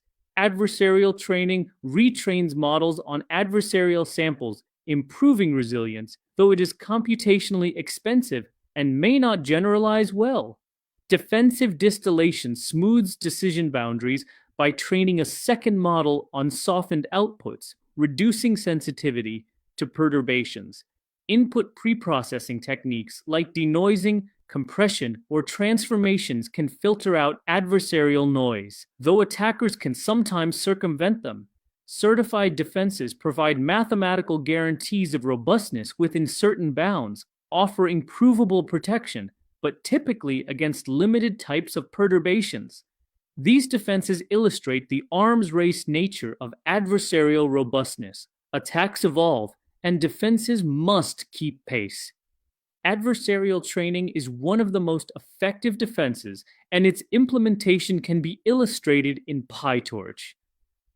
During training, adversarial examples are generated on the fly using methods like FGSM. The model is then trained not only on clean examples, but also on these adversarially perturbed ones. By expanding the training distribution, the model learns to classify correctly even when perturbations are present. While computationally expensive, this approach significantly improves resilience against attacks similar to those used in training. It demonstrates a proactive defense strategy. Don't just hope models will resist attacks, teach them to withstand adversarial conditions from the start. Adversarial examples also have significant infrastructure implications. Deployed APIs represent vulnerable attack surfaces that adversaries can probe systematically. Real-time monitoring becomes essential, with systems needing to detect unusual query patterns that may indicate probing. In life-critical applications like self-driving cars or healthcare diagnostics, latency-sensitive systems cannot afford delays. Yet adversarial defenses often add computational overhead. Robust infrastructure design must therefore integrate detection and defense mechanisms at multiple levels, balancing security with performance. Adversarial robustness is not just a model design issue. It is an infrastructure challenge that must be addressed end to end. Research has repeatedly demonstrated the reality of adversarial examples. In 2017, Eichholt et al. Showed that stop sign stickers could reliably mislead vision models in autonomous vehicles, proving physical world attacks are practical. In 2018, Carlini and Wagner demonstrated audio adversarial examples, embedding hidden commands into speech that activate voice assistants without human detection. In 2020 and beyond, NLP research revealed how simple word substitutions could flip classifications in powerful models like BERT, exposing fundamental vulnerabilities in natural language systems. These case studies highlight that adversarial examples are not speculative. They have been repeatedly validated across domains and modalities. Perhaps the most striking aspect of adversarial examples is how small changes lead to big mistakes. Imperceptible noise can completely undermine AI system reliability, highlighting a gap between human and machine perception. What humans ignore as irrelevant, models amplify into decisive signals. This demonstrates the fragility of current AI systems, showing that their perception of the world differs fundamentally from ours. It underscores the urgent need to bridge this gap if AI is to be trusted in safety-critical applications. The central message is clear. Adversarial examples exploit the fundamental fragility of AI systems. They span white box, black box, and physical domains, and while defenses exist, the arms race continues. Robust deployment requires adversarial testing, layered defenses, and continuous monitoring. Engineers must assess risks in their specific domains and adopt adversarial robustness as a non negotiable requirement for production AI systems. The lesson is sobering but empowering. Adversarial examples are a challenge we can anticipate and prepare for, ensuring that AI evolves not just in capability, but also in resilience and trustworthiness. Artificial intelligence systems are only as trustworthy as the infrastructure that supports them. As organizations deploy AI at scale, they face sophisticated threats ranging from poisoning attacks on data pipelines to adversarial examples that manipulate models in deployment. The solution is not a single defense mechanism, but a holistic strategy that combines data integrity, model robustness, hardened infrastructure, and active monitoring. Effective security in AI is about resilience, building systems that anticipate attacks, detect anomalies early, and recover quickly. By adopting comprehensive defense strategies, organizations not only protect against attackers, but also reinforce user trust, compliance, and long-term adoption. The first principle of mitigation is recognizing that no single defense suffices. Attackers are persistent, adaptive, and creative, which means defenses must be layered. At the data pipeline level, integrity checks protect against poisoning. For models, robustness techniques reduce vulnerability to adversarial examples and extraction. Infrastructure hardening ensures compute resources and deployment pipelines are not hijacked. Continuous monitoring closes the loop by detecting abnormal behaviors and enabling fast response. Each layer provides distinct protections, and together they create a defense-in-depth approach that dramatically raises the cost of attack while lowering the risk of compromise. Securing the data pipeline is the foundation of trustworthy AI.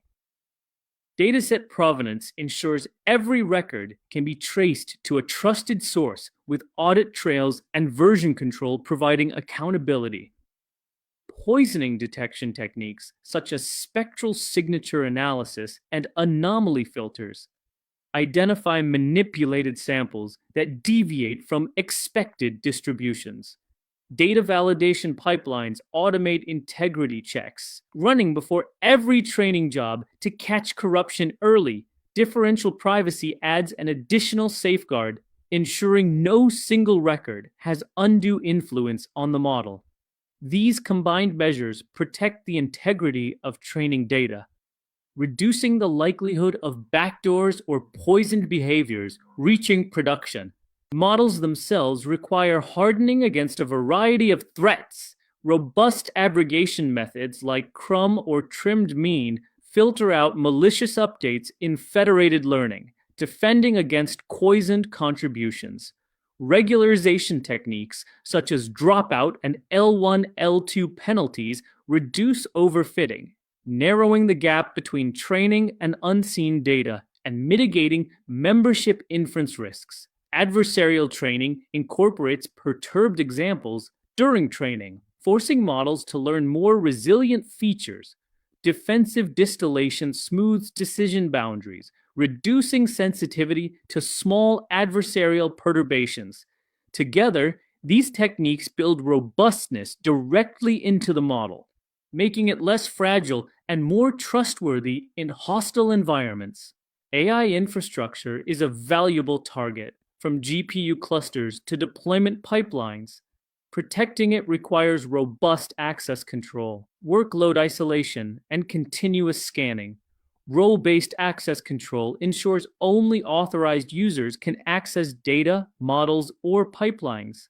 Workload isolation sandboxes training jobs and enforces multi-tenant security, preventing cross-contamination.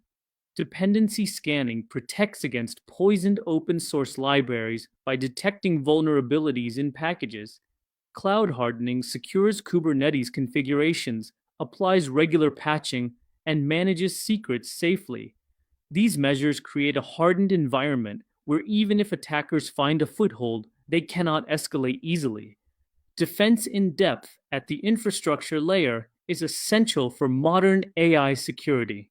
Once models are deployed, they must withstand abuse from external queries. Rate limiting prevents brute force attempts at model extraction, applying per user and per IP thresholds and exponential backoff.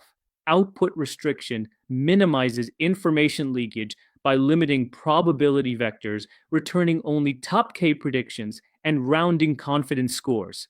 Query monitoring detects anomalous usage patterns that suggest probing or adversarial reconnaissance.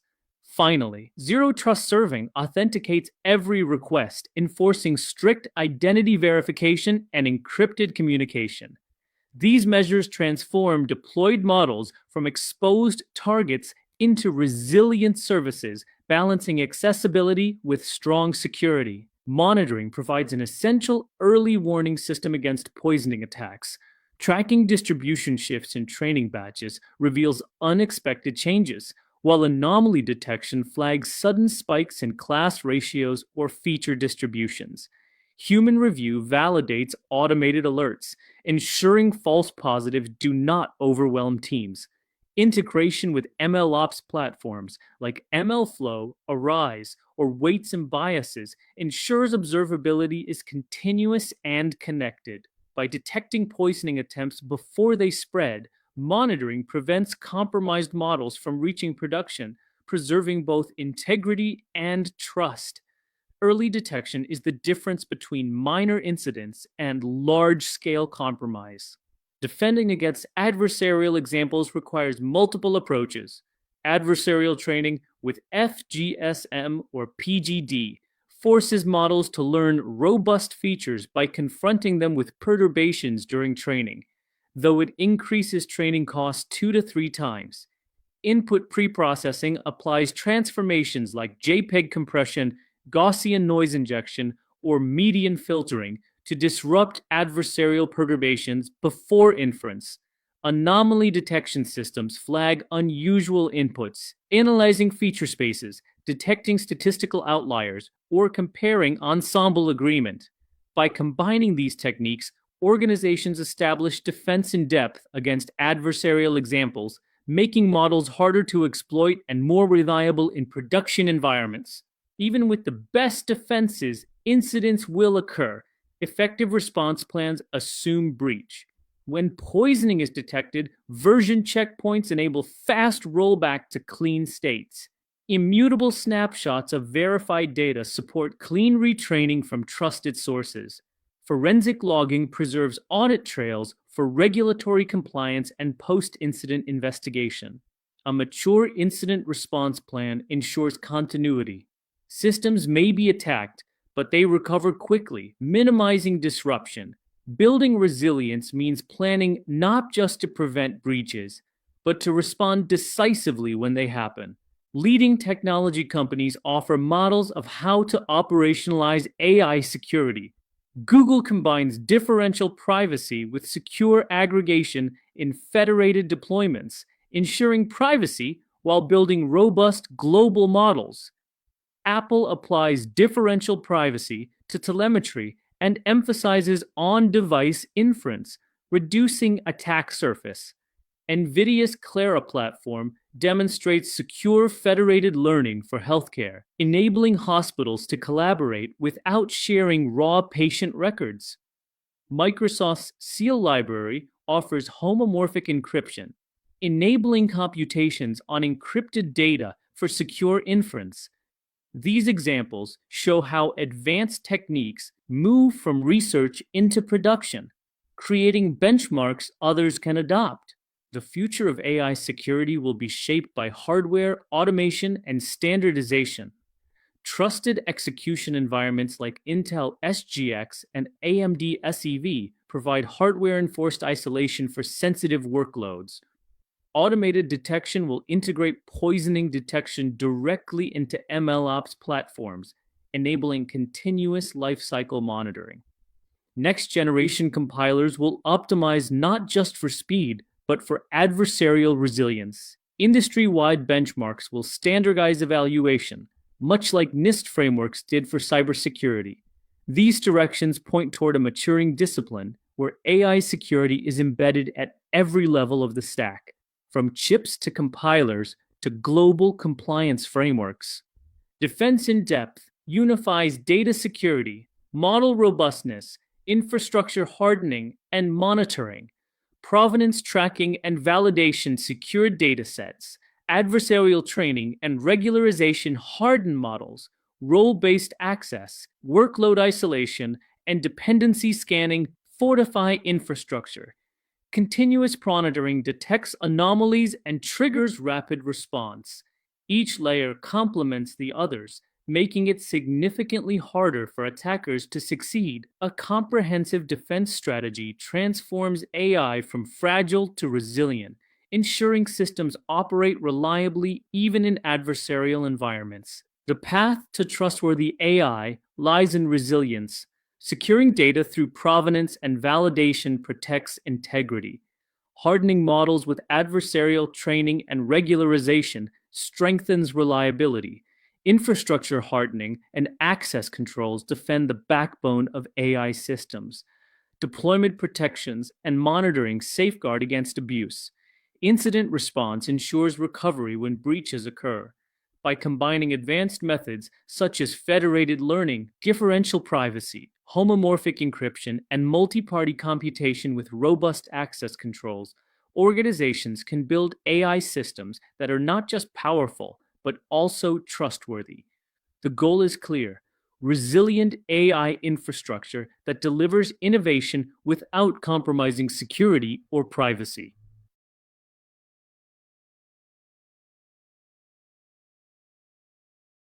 Multi-tenancy in AI infrastructure is the practice of allowing multiple users, teams, or even entire organizations to securely share the same physical infrastructure while keeping their environments logically isolated. Instead of provisioning separate servers, GPUs, or clusters for each tenant, resources are pooled and managed with software-defined boundaries. This means one cluster can serve many groups without risking cross-contamination of data or workloads. Logical isolation replaces physical separation, ensuring each tenant has dedicated namespaces, secure access boundaries, and protected data spaces. It's the backbone of modern cloud and enterprise AI platforms, enabling scalability and efficiency while preserving trust between diverse users. Modern AI demands massive compute, and very few organizations can afford to dedicate infrastructure to every individual project or team. Multi-tenancy makes these investments sustainable. The benefits are tangible: lower cost by sharing expensive GPUs and compute clusters across tenants, easier management by centralizing administration under one platform, and faster scaling by onboarding new teams in minutes instead of weeks. In practice, this means research teams don't need separate clusters for every experiment. Startups can access enterprise-grade resources without prohibitive costs, and enterprises can scale their AI initiatives without doubling infrastructure every time they add a team. Multi-tenancy is not just a technical choice, it is a strategic enabler of AI adoption at scale. In multi-tenant infrastructure, the concept of a tenant is flexible. A tenant could be an individual researcher, a department within a large corporation, or even an entire company subscribing to a cloud-based AI platform. Regardless of size, each tenant operates within a logically isolated environment. Logical isolation ensures workloads, datasets, and configurations are ring-fenced from others. Fair access mechanisms guarantee that no single tenant monopolizes shared GPUs or memory. Security boundaries ensure that even if one tenant attempts unauthorized access, protections prevent data leakage. This tenant-aware design makes it possible to run diverse workloads safely on shared infrastructure. Single-tenant architecture dedicates resources exclusively to one user or group. This guarantees predictability, simple security, and full isolation, but it is costly.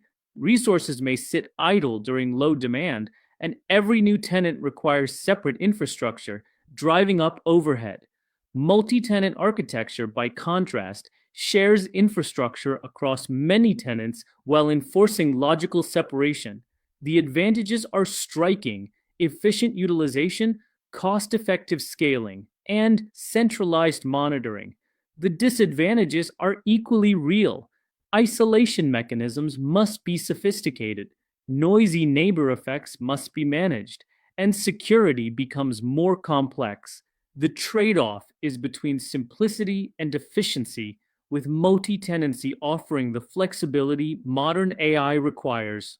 Today's AI systems demonstrate multi-tenancy in action. Shared GPU clusters allow departments or research groups to maximize costly hardware investments, training large models concurrently without conflict. Data pipelines are shared across tenants, but secured with granular access controls to maintain data segregation. Model serving systems handle inference requests from multiple customers, dynamically scaling up or down depending on demand. Cloud-based SaaS AI platforms extend this model globally, hosting thousands of customers with strict logical isolation of workloads. This ability to run experiments, pre-processing, training, and inference across shared infrastructure while keeping data and models secure is what defines multi-tenant AI in practice. 4 architectural elements underpin multi-tenancy. First, namespace isolation. Each tenant is given a separate environment for data storage, configuration, and runtime. Second, role-based access control ensures fine-grained permissions, limiting tenant actions to their allocated space. Third, resource quotas enforce fairness, preventing one tenant from consuming all GPUs or memory. Finally, monitoring and billing provide visibility, tracking tenant usage for cost allocation and performance analysis. These components combine to balance efficiency with fairness and security, enabling shared infrastructure to serve diverse users without conflict. Kubernetes has become the de facto platform for implementing multi-tenancy in AI. Namespaces provide logical boundaries, ensuring that tenant workloads do not interfere with each other even when running on the same physical cluster. Role-based access control policies strictly limit each tenant's permissions to its namespace, protecting resources. GPU scheduling allocates accelerators fairly, accounting for quotas and utilization patterns. Tenant monitoring through Prometheus and Grafana dashboards gives administrators granular visibility into resource usage. Together, these mechanisms illustrate how Kubernetes operationalizes multi-tenancy, transforming a single cluster into a secure, multi-tenant AI platform. The benefits of multi-tenancy are transformative. Shared GPU and TPU utilization can cut costs by 3 to 5 times, enabling small teams to access world-class resources. Onboarding new users is 10 times faster, moving from weeks of provisioning to minutes. Centralized security reduces the number of systems to patch, improving overall protection by 60%. Resource utilization can increase by 90% as idle capacity is dynamically reallocated to active workloads. This efficiency means the same infrastructure supports small-scale experimentation and production-scale deployments, giving organizations maximum flexibility for evolving AI needs. Despite its benefits, multi-tenancy introduces challenges. Security isolation must be airtight, preventing tenant data leaks and unauthorized access attempts. The noisy neighbor problem can degrade performance when resource-intensive workloads interfere with others. Cost allocation is complex, requiring precise tracking of usage to avoid disputes between teams or clients. Monitoring grows more difficult as platforms must provide granular, tenant-specific visibility across thousands of workloads. Overcoming these challenges requires sophisticated architecture, governance, and observability. But the payoff is scalable, efficient AI infrastructure. Major platforms showcase how multi-tenancy powers AI today. AWS SageMaker provides isolated notebooks, training jobs, and inference endpoints on shared infrastructure with IAM-based access controls. Google Vertex AI uses project-based isolation, pairing shared foundation models with specialized accelerators. Databricks offers collaborative ML development by combining workspace isolation with shared Spark clusters. Enterprise AI centers replicate this model internally, allowing R&D teams to share expensive GPU infrastructure across departments. These platforms demonstrate that multi-tenancy is not theoretical. It's the operational standard for AI at scale. A typical multi-tenant AI architecture combines logical separation with shared physical infrastructure. Each tenant has its own namespace, RBAC policies, and resource quotas, ensuring fairness and isolation. A shared GPU cluster powers workloads with schedulers enforcing quota limits. Storage is shared but logically partitioned, and monitoring systems provide per-tenant metrics for performance and billing. This architecture allows multiple tenants to coexist securely and efficiently, maximizing infrastructure utilization while maintaining strict boundaries between users.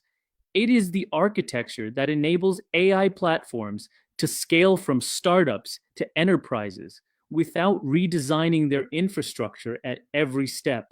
The overarching lesson is that multi-tenancy enables organizations to share AI infrastructure securely and efficiently. Logical isolation replaces physical separation, improving utilization while reducing costs. The benefits are compelling: faster scaling, centralized management, and significant cost savings. But multi-tenancy is not free. It requires solving challenges of security isolation, fair access, and monitoring complexity. Successful implementations use platforms like Kubernetes to enforce namespaces, quotas, and RBAC, ensuring robust boundaries. The path forward is clear.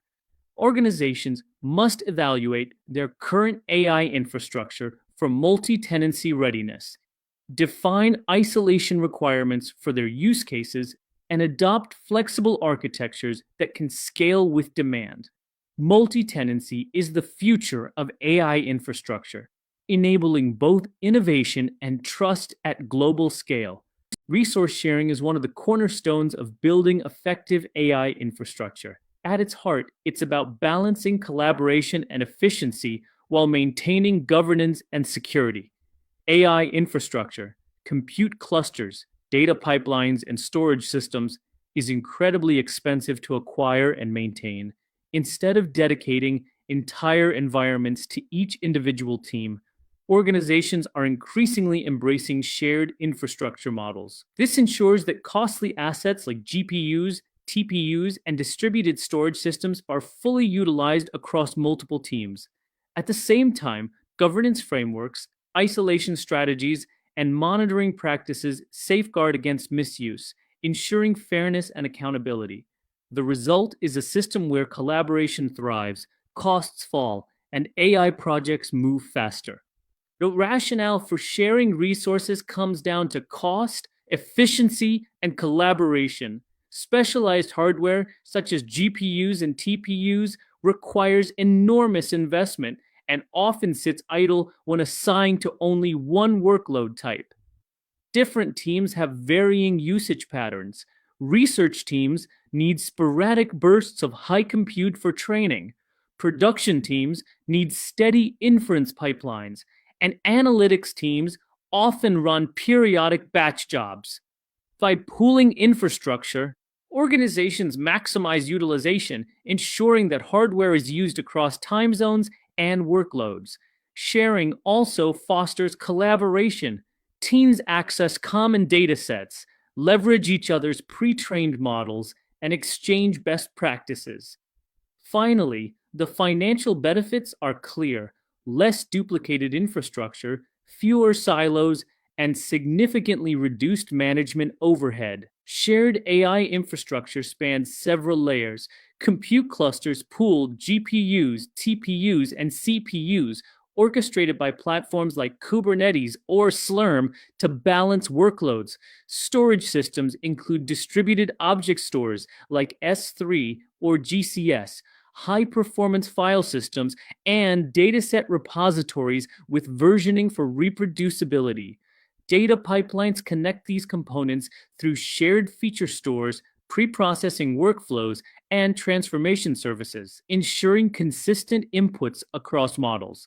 Even model serving can be shared. Centralized inference endpoints serve requests from multiple teams while maintaining consistency in deployment, scaling, and monitoring. This end-to-end sharing, from compute to storage to serving, reduces duplication, standardizes practices, and accelerates AI delivery. The benefits of resource sharing span both technical and organizational dimensions. On the technical side, idle GPUs are eliminated as workloads are spread across time, leading to higher utilization rates. Centralized management simplifies monitoring, patching, and scaling.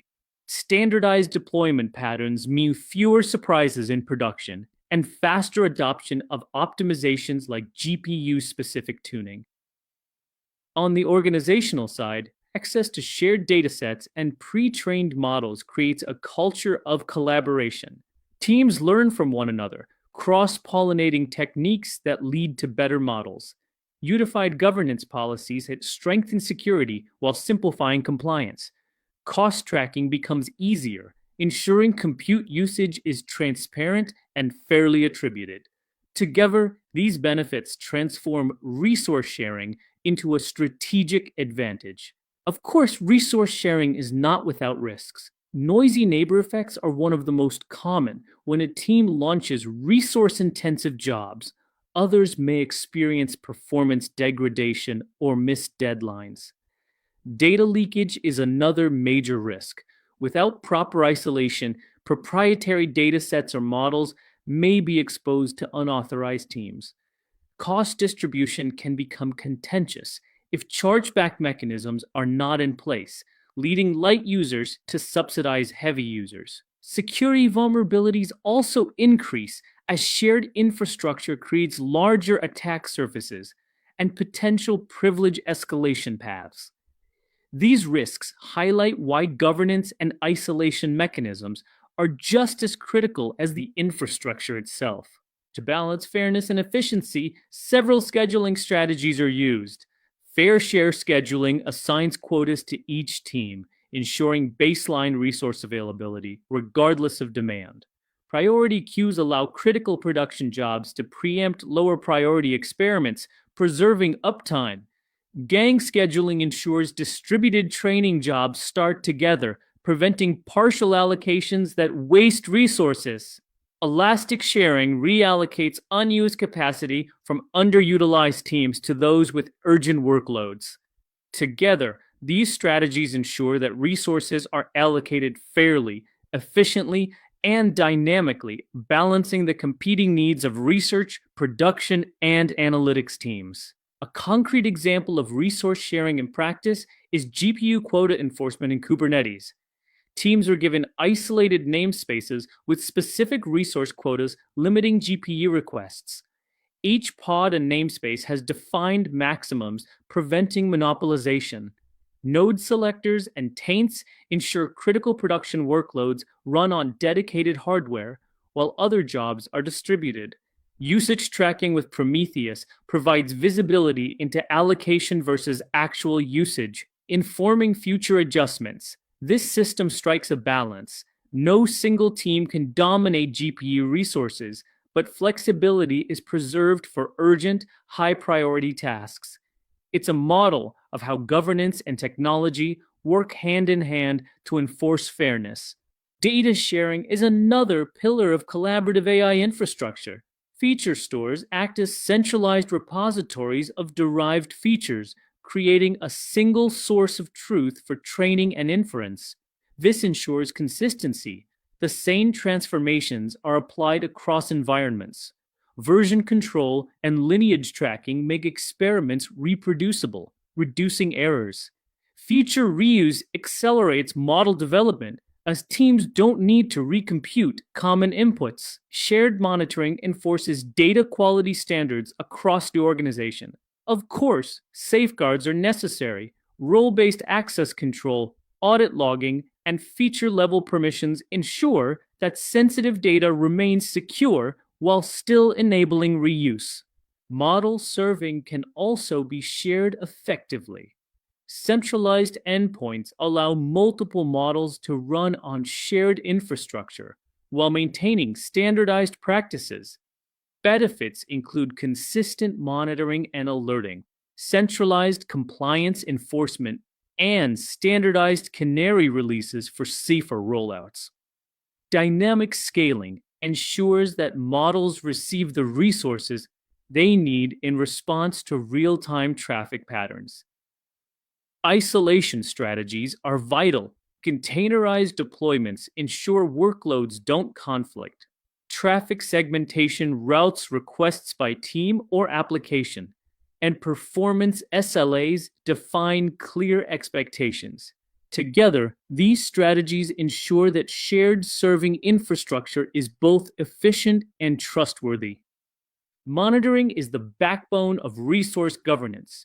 Key metrics include GPU/TPU utilization per team, memory consumption patterns, storage growth rates, queue wait times, and inference latency. These metrics reveal imbalances and prevent misuse. The tooling stack is equally important. Prometheus and Grafana for metrics and visualization, KubeCost for Kubernetes cost allocation, CloudWatch for managed services, and OpenTelemetry for Tracy pipelines. Together, they provide a comprehensive view of how resources are used, enabling proactive management and transparent accountability. Without robust monitoring, resource sharing risks devolving into inefficiency and disputes. Major platforms provide strong models for shared resource infrastructure. Google Vertex AI uses hierarchical quotas and IAM controls to manage shared GPU pools across projects. AWS SageMaker Studio supports isolated team workspaces on shared compute with centralized repositories. Databricks offers multi-user notebooks on shared Spark clusters, balancing collaboration with fine-grained permissions. NVIDIA DGX Cloud provides enterprise-grade pooled GPU resources, managing workloads across departments with precision. These real-world examples show how shared resources are operationalized, balancing efficiency, fairness, and security at global scale. A well-architected shared resource system includes multiple queues, production, analytics, and research, feeding into a GPU schedule that enforces policies. Monitoring tracks usage, performance, and compliance. Production jobs receive prioritized allocation. Analytics workloads request GPU time as needed, and research experiments flow into the system dynamically. Logical isolation ensures teams remain separated, while shared monitoring and governance provide visibility and accountability. This architecture balances flexibility with control, enabling organizations to maximize their infrastructure investment without sacrificing fairness or security. The overarching lesson is that resource sharing is powerful, but it must be balanced with governance. The key benefits are clear: higher utilization, cost savings, enhanced collaboration, and standardized practices. But these benefits only hold if safeguards are in place. Fair scheduling with quotas and priorities, strong workload isolation, comprehensive monitoring, role-based access control, and clear cost attribution. The next step for organizations is to audit their infrastructure, identify sharing opportunities, implement monitoring, and gradually migrate to shared infrastructure with guardrails. Done well, resource sharing transforms AI infrastructure into a foundation of efficiency, trust, and innovation. In multi-tenant AI infrastructure, one of the most pressing questions is cost allocation, how to fairly distribute the expense of shared expensive resources like GPUs, TPUs, storage, and orchestration services. Unlike traditional setups, where each team owns its own servers, shared infrastructure demands accountability. Without clear allocation mechanisms, teams risk disputes, inefficiency, and even mistrust. The central problem is simple yet challenging. When multiple teams share the same pool of resources, who pays for what? Addressing this question is essential for creating a fair, transparent, and sustainable model of AI development in organizations. Cost allocation matters because shared infrastructure can create hidden risks. If one team overspends, others may end up subsidizing their usage, leading to unfairness and resentment. Without visibility, blind spots emerge. Teams don't know how much infrastructure they're consuming, making optimization impossible. Inefficiency follows, as budget planning becomes guesswork and resources get wasted. Proper allocation resolves these issues by enforcing fair use, creating transparency, and enabling informed decision making. Ultimately, accountability drives efficiency. When teams see their true consumption, they begin optimizing workloads, planning budgets more effectively, and eliminating wasteful practices. The drivers of cost in AI infrastructure are diverse and often underestimated. Compute is the most obvious. GPU and TPU hours, CPU utilization, and the split between training and inference workloads. A single NVIDIA A100 GPU, for example, costs $2 to $3 per hour on major cloud platforms, which compounds quickly during model training. Storage is another driver. Massive datasets, checkpoints, and versioned artifacts for large language models can require petabytes of space. Networking adds another dimension, with inter-region data transfers costing 10 to 100 times more than intra-region transfers. Finally, services like orchestration, monitoring, logging, and security scanning often account for 15 to 20% of total infrastructure costs. Each of these drivers must be measured and fairly assigned to teams. Different models exist for allocating costs, each with advantages and drawbacks. Showback is the simplest. Usage is reported per team, but no actual billing occurs. It creates awareness without financial consequences, making it a good starting point. Chargeback goes further by directly billing teams based on usage. This creates accountability and incentivizes optimization, but requires accurate tracking systems. Share pools are the simplest to implement. Costs are split equally regardless of consumption. While easy, this model is unfair to lighter users and open to abuse. Hybrid models combine a base pool with usage-based overages, balancing predictability and fairness, though they require more administration. Choosing the right model depends on the maturity of the organization and the sophistication of its monitoring systems. Showback builds the foundation for accountability. By reporting monthly GPU usage per team, organizations create transparency without applying financial pressure. Teams see their consumption relative to others, which often sparks behavioral changes through social accountability. It identifies optimization opportunities, highlighting teams that may be overusing GPUs or hoarding storage. The adage applies: you can't manage what you don't measure. Showback provides the baseline data needed for future chargeback systems, helping teams understand the link between their usage patterns and overall infrastructure costs. Chargeback is where cost allocation becomes truly actionable. Tools measure GPU, CPU, and storage utilization on an hourly basis. Metrics are translated into dollar values, and teams are billed proportionally to their consumption. Monthly billing reports break down usage in detail. The results are immediate. Teams terminate jobs automatically when accuracy plateaus, right-size GPU allocations, archive unnecessary data, and improve model architectures to use fewer resources. Direct financial incentives accelerate optimization. By tying costs directly to usage, chargeback transforms behavior, creating leaner, more efficient workloads that save money for the organization as a whole. Several tools make cost tracking possible. KubeCost integrates natively with Kubernetes, providing per namespace, core node, and per label cost monitoring. It is especially strong for GPU tracking and allows for custom pricing models. Prometheus with Grafana can create custom dashboards, though it requires more setup and maintenance. Cloud-native billing tools such as AWS Cost Explorer, GCP billing, and Azure Cost Management provide visibility at the platform level. Finally, Datadog offers comprehensive monitoring with cost allocation features, ideal for hybrid and multi-cloud environments. These tools give organizations the visibility they need to allocate costs fairly, optimize resource usage, and prevent waste. Implementing cost allocation requires methodical steps. First, tag resources with team labels for compute and storage. Second, track usage by monitoring GPU, CPU, and memory consumption per tag. Third, export aggregated data to billing or business intelligence systems.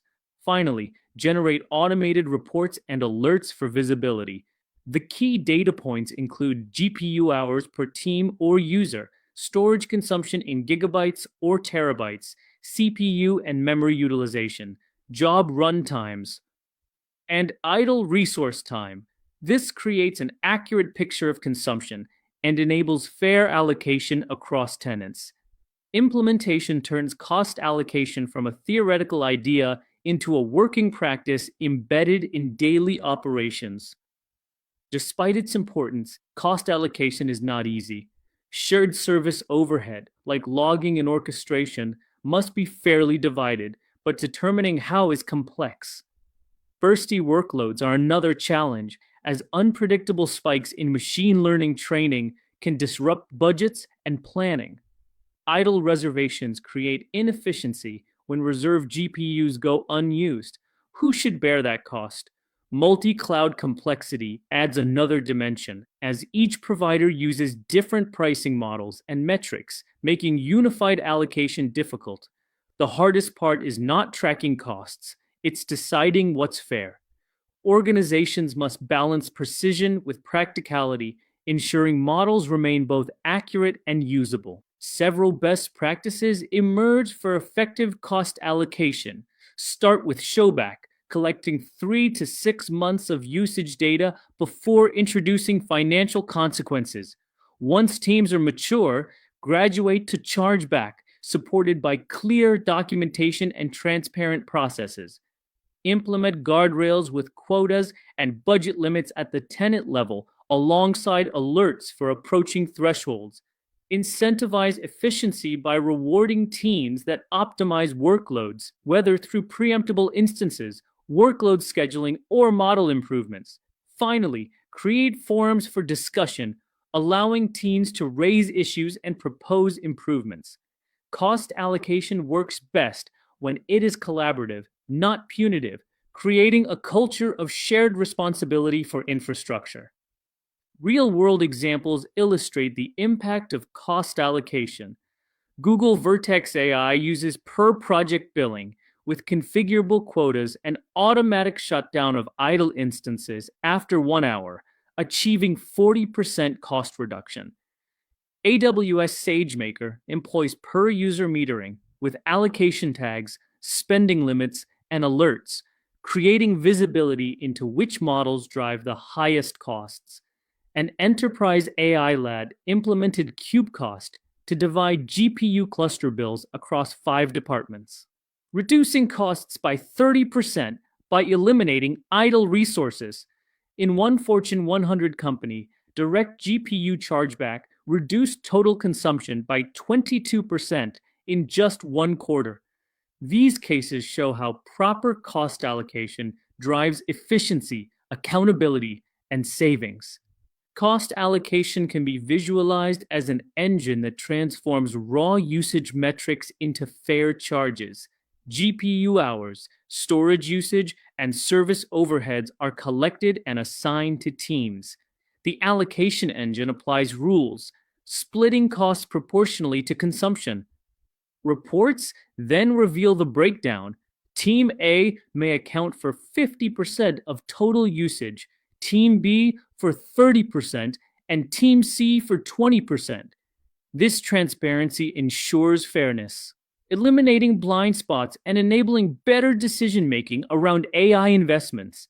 Visualization makes cost allocation tangible, showing teams exactly how their actions translate into expenses.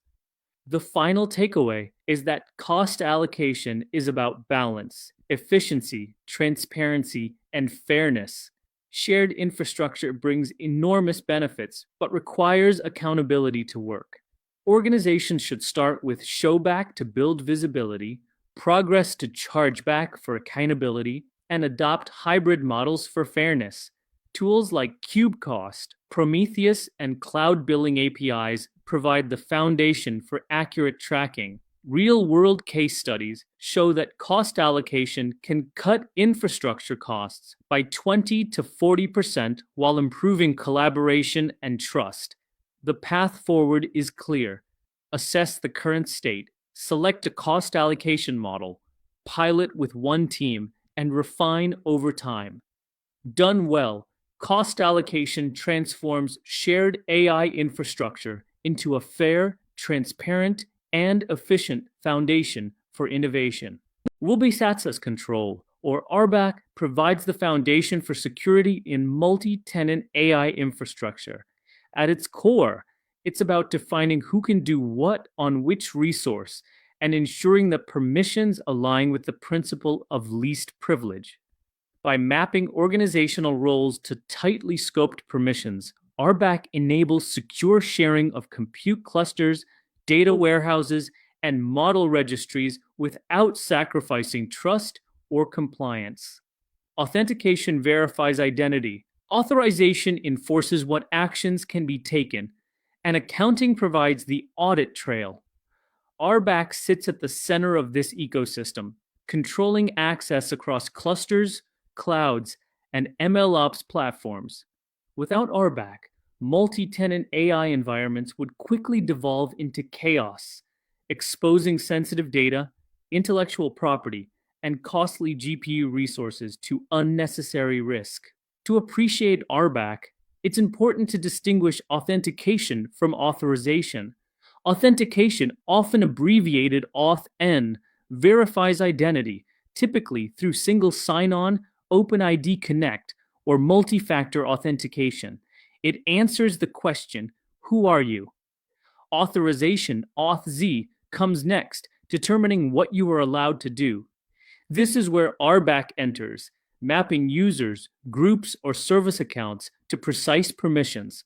Finally, accounting or audit logs record what actually happened, closing the loop with visibility and traceability. Together, these three elements form the access control triad, with RBAC as the critical mechanism ensuring users act only within their intended scope. RBAC is indispensable in AI infrastructure for four reasons. First, it protects valuable assets, datasets containing personal or health information, models representing intellectual property, and GPU clusters that cost millions to operate. Second, it enables multi-tenant sharing. Multiple teams can safely share the same infrastructure without fear of data leakage or interference. Third, it satisfies compliance requirements across frameworks like SOC 2, HIPAA, and GDPR, each demanding strong access controls. Finally, it prevents costly mistakes by distinguishing between permissions such as train and delete. RBAC stops accidental data loss or exposure. In short, it safeguards security, compliance, efficiency, and reliability simultaneously. While RBAC is the most common starting point, it is not the only model. Attribute-based access control, or ABAC, uses attributes like environment or data sensitivity to make fine-grained decisions.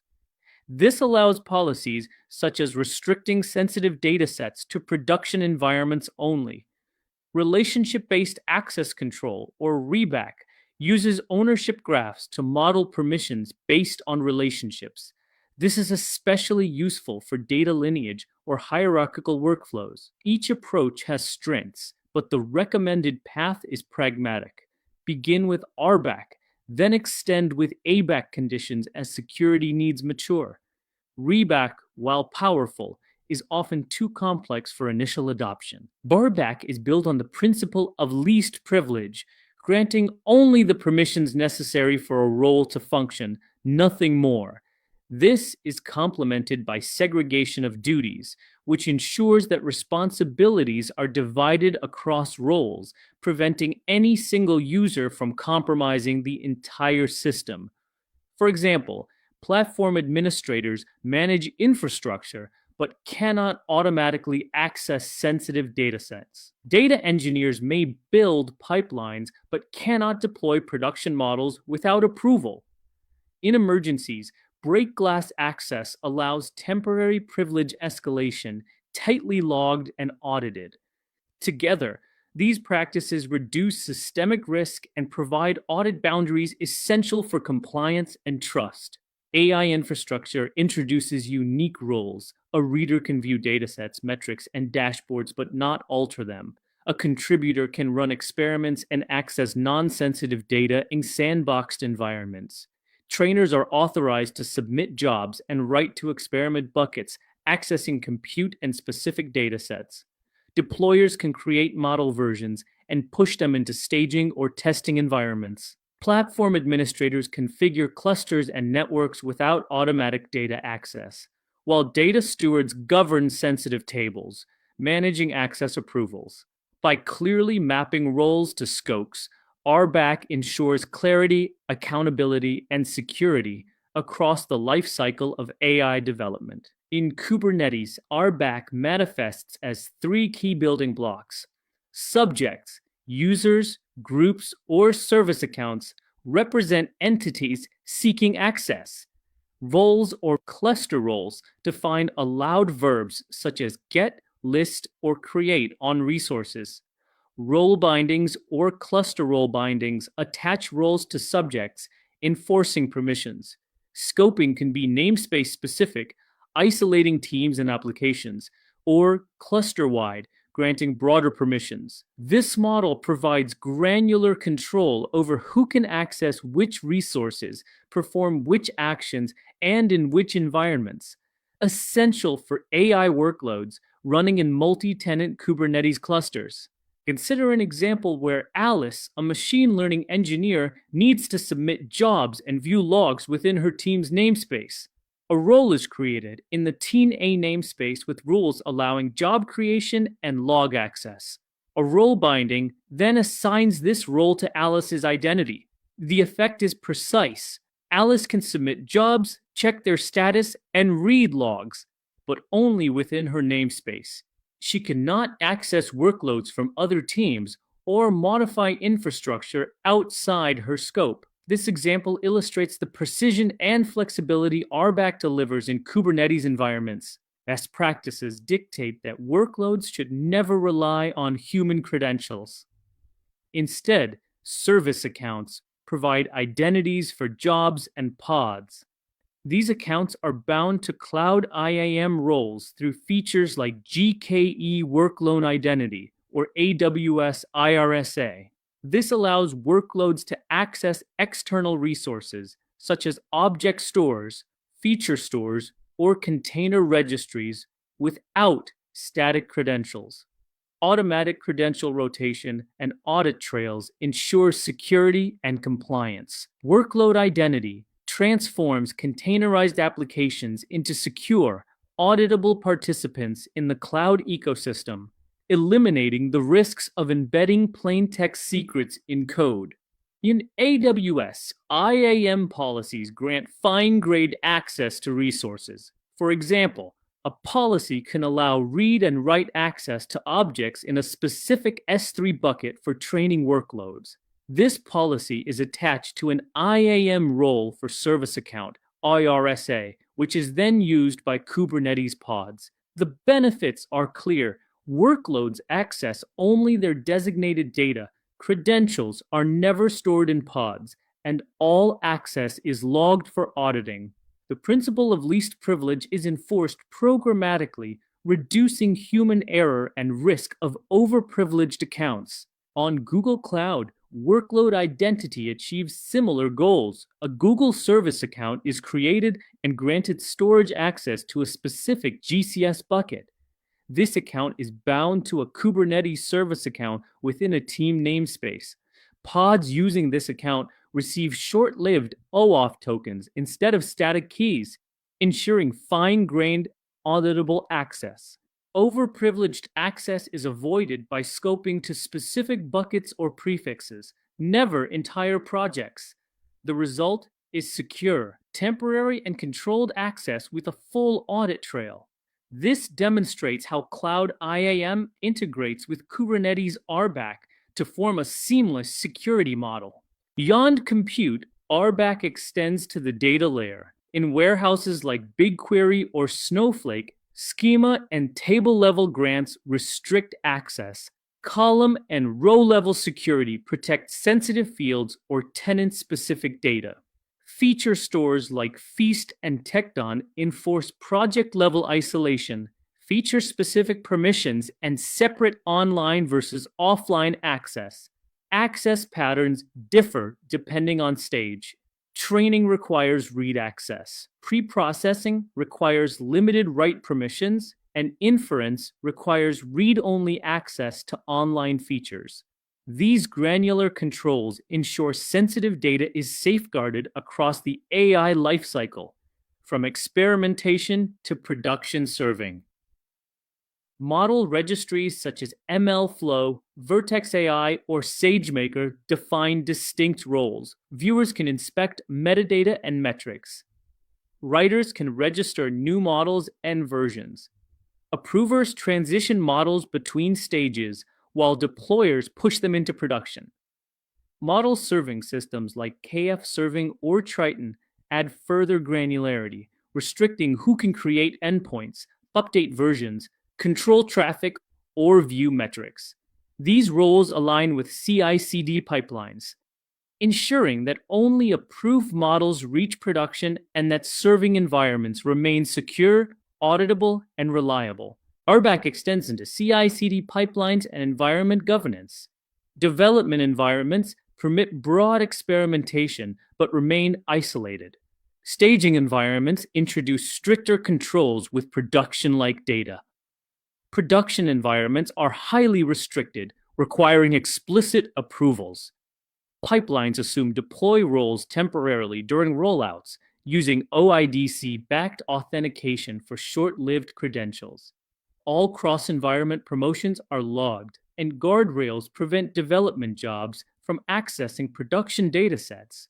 This structured separation enforces discipline, ensuring secure and reliable promotion of AI workloads. Modern platforms increasingly define RBAC as policy as code. Tools like OPA Gatekeeper and Kyverno enforce guide rails at Kubernetes admission, rejecting workloads that violate policies. Key rules include banning privileged pods, requiring resource limits, enforcing namespace quotas, and mandating non-root containers. Policies are versioned in Git, tested in CI, and deployed with audit modes to prevent disruption. Exceptions are tightly controlled. This codification of RBAC ensures consistency, scalability, and auditability, transforming access control from manual processes into automated governance embedded in infrastructure. Secret management is inseparable from RBAC. Cloud-native secret stores like AWS Secrets Manager or GCP Secret Manager should be used instead of environment variables or configuration files. Policies must prevent plain text secrets, enforce key rotation, and Rely on short-lived tokens to minimize blast radius in case of compromise. By combining RBAC with strong secrets management, organizations eliminate one of the most common vulnerabilities in AI pipelines: exposed credentials. This closes another critical gap in securing multi-tenant AI environments. No RBAC system is complete without auditing and monitoring. Logs must track every access attempt, workload execution, and data read. Per-tenant dashboards visualize usage, mapping who accessed what and when. Critical alerts flag privilege escalations, unusual data access patterns, or anomalous model downloads. Immutable logs provide the evidence needed for compliance frameworks and forensic investigations. Monitoring turns RBAC from a static permission system into a living control framework, enabling real-time visibility and response. There are times when elevated access is needed, but RBAC must still enforce discipline. Just-in-time access allows engineers to request temporary privilege elevation with justification and approval. Permissions expire automatically, and all actions are logged. Break glass procedures handle emergencies, providing controlled, multi-person authenticated access with immutable logging and post-incident reviews.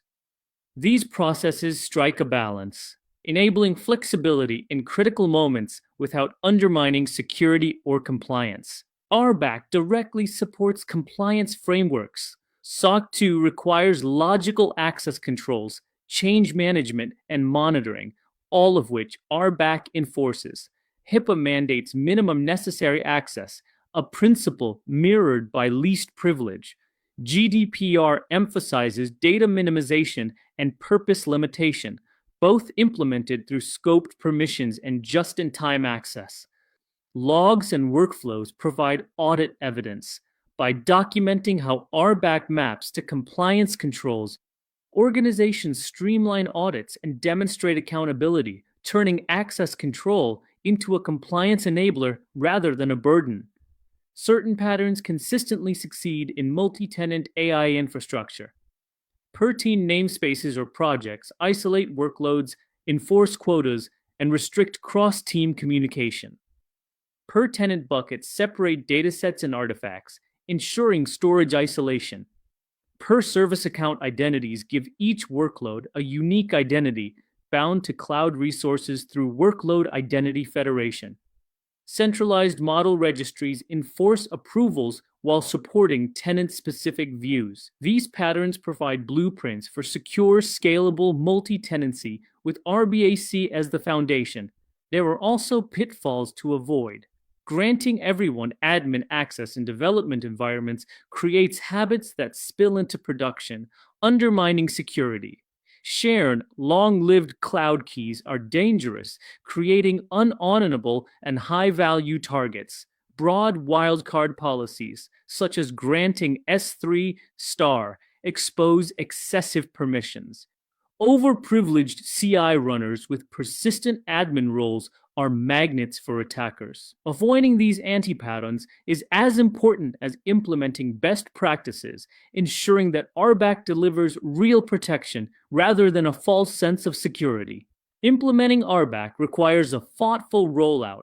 Start by defining roles, mapping them to organizational groups in your identity provider. Next, create resource boundaries with namespaces, buckets, and bindings. Secure service identities by locking down service accounts and configuring workload identity. Implement guardrails with policies, secrets management, and audit logging. Test boundary cases to ensure permissions hold up under pressure. For example, verifying the trainees cannot delete production models. Start small, iterate, and expand. Document everything and provide onboarding guides for each role. A gradual, disciplined rollout ensures adoption without overwhelming teams. An effective RBAC implementation integrates across the entire stack. Identity providers enforce single sign-on and multi-factor authentication. User groups are mapped to RBAC roles. Service accounts provide identities for workloads. CI/CD pipelines assume short-lived deploy roles via OIDC. Centralized audit logging captures every event, creating full traceability. This end-to-end flow ensures consistency across people, workloads, and environments. It weaves RBAC into the fabric of AI infrastructure, making it a seamless, transparent foundation of security. The final takeaway is clear. RBAC is the cornerstone of secure, compliant, and efficient AI infrastructure. It enforces least privilege across compute, data, and models, integrates with workload identity and policy as code, and enables auditing and compliance. It prevents mistakes, deters attackers, and builds trust. The next steps for organizations are to audit current access patterns, define a role hierarchy, implement progressive improvements, and train teams. With proper RBAC, organizations can safely share expensive AI infrastructure while maintaining security, auditability, and compliance, empowering innovation without sacrificing control.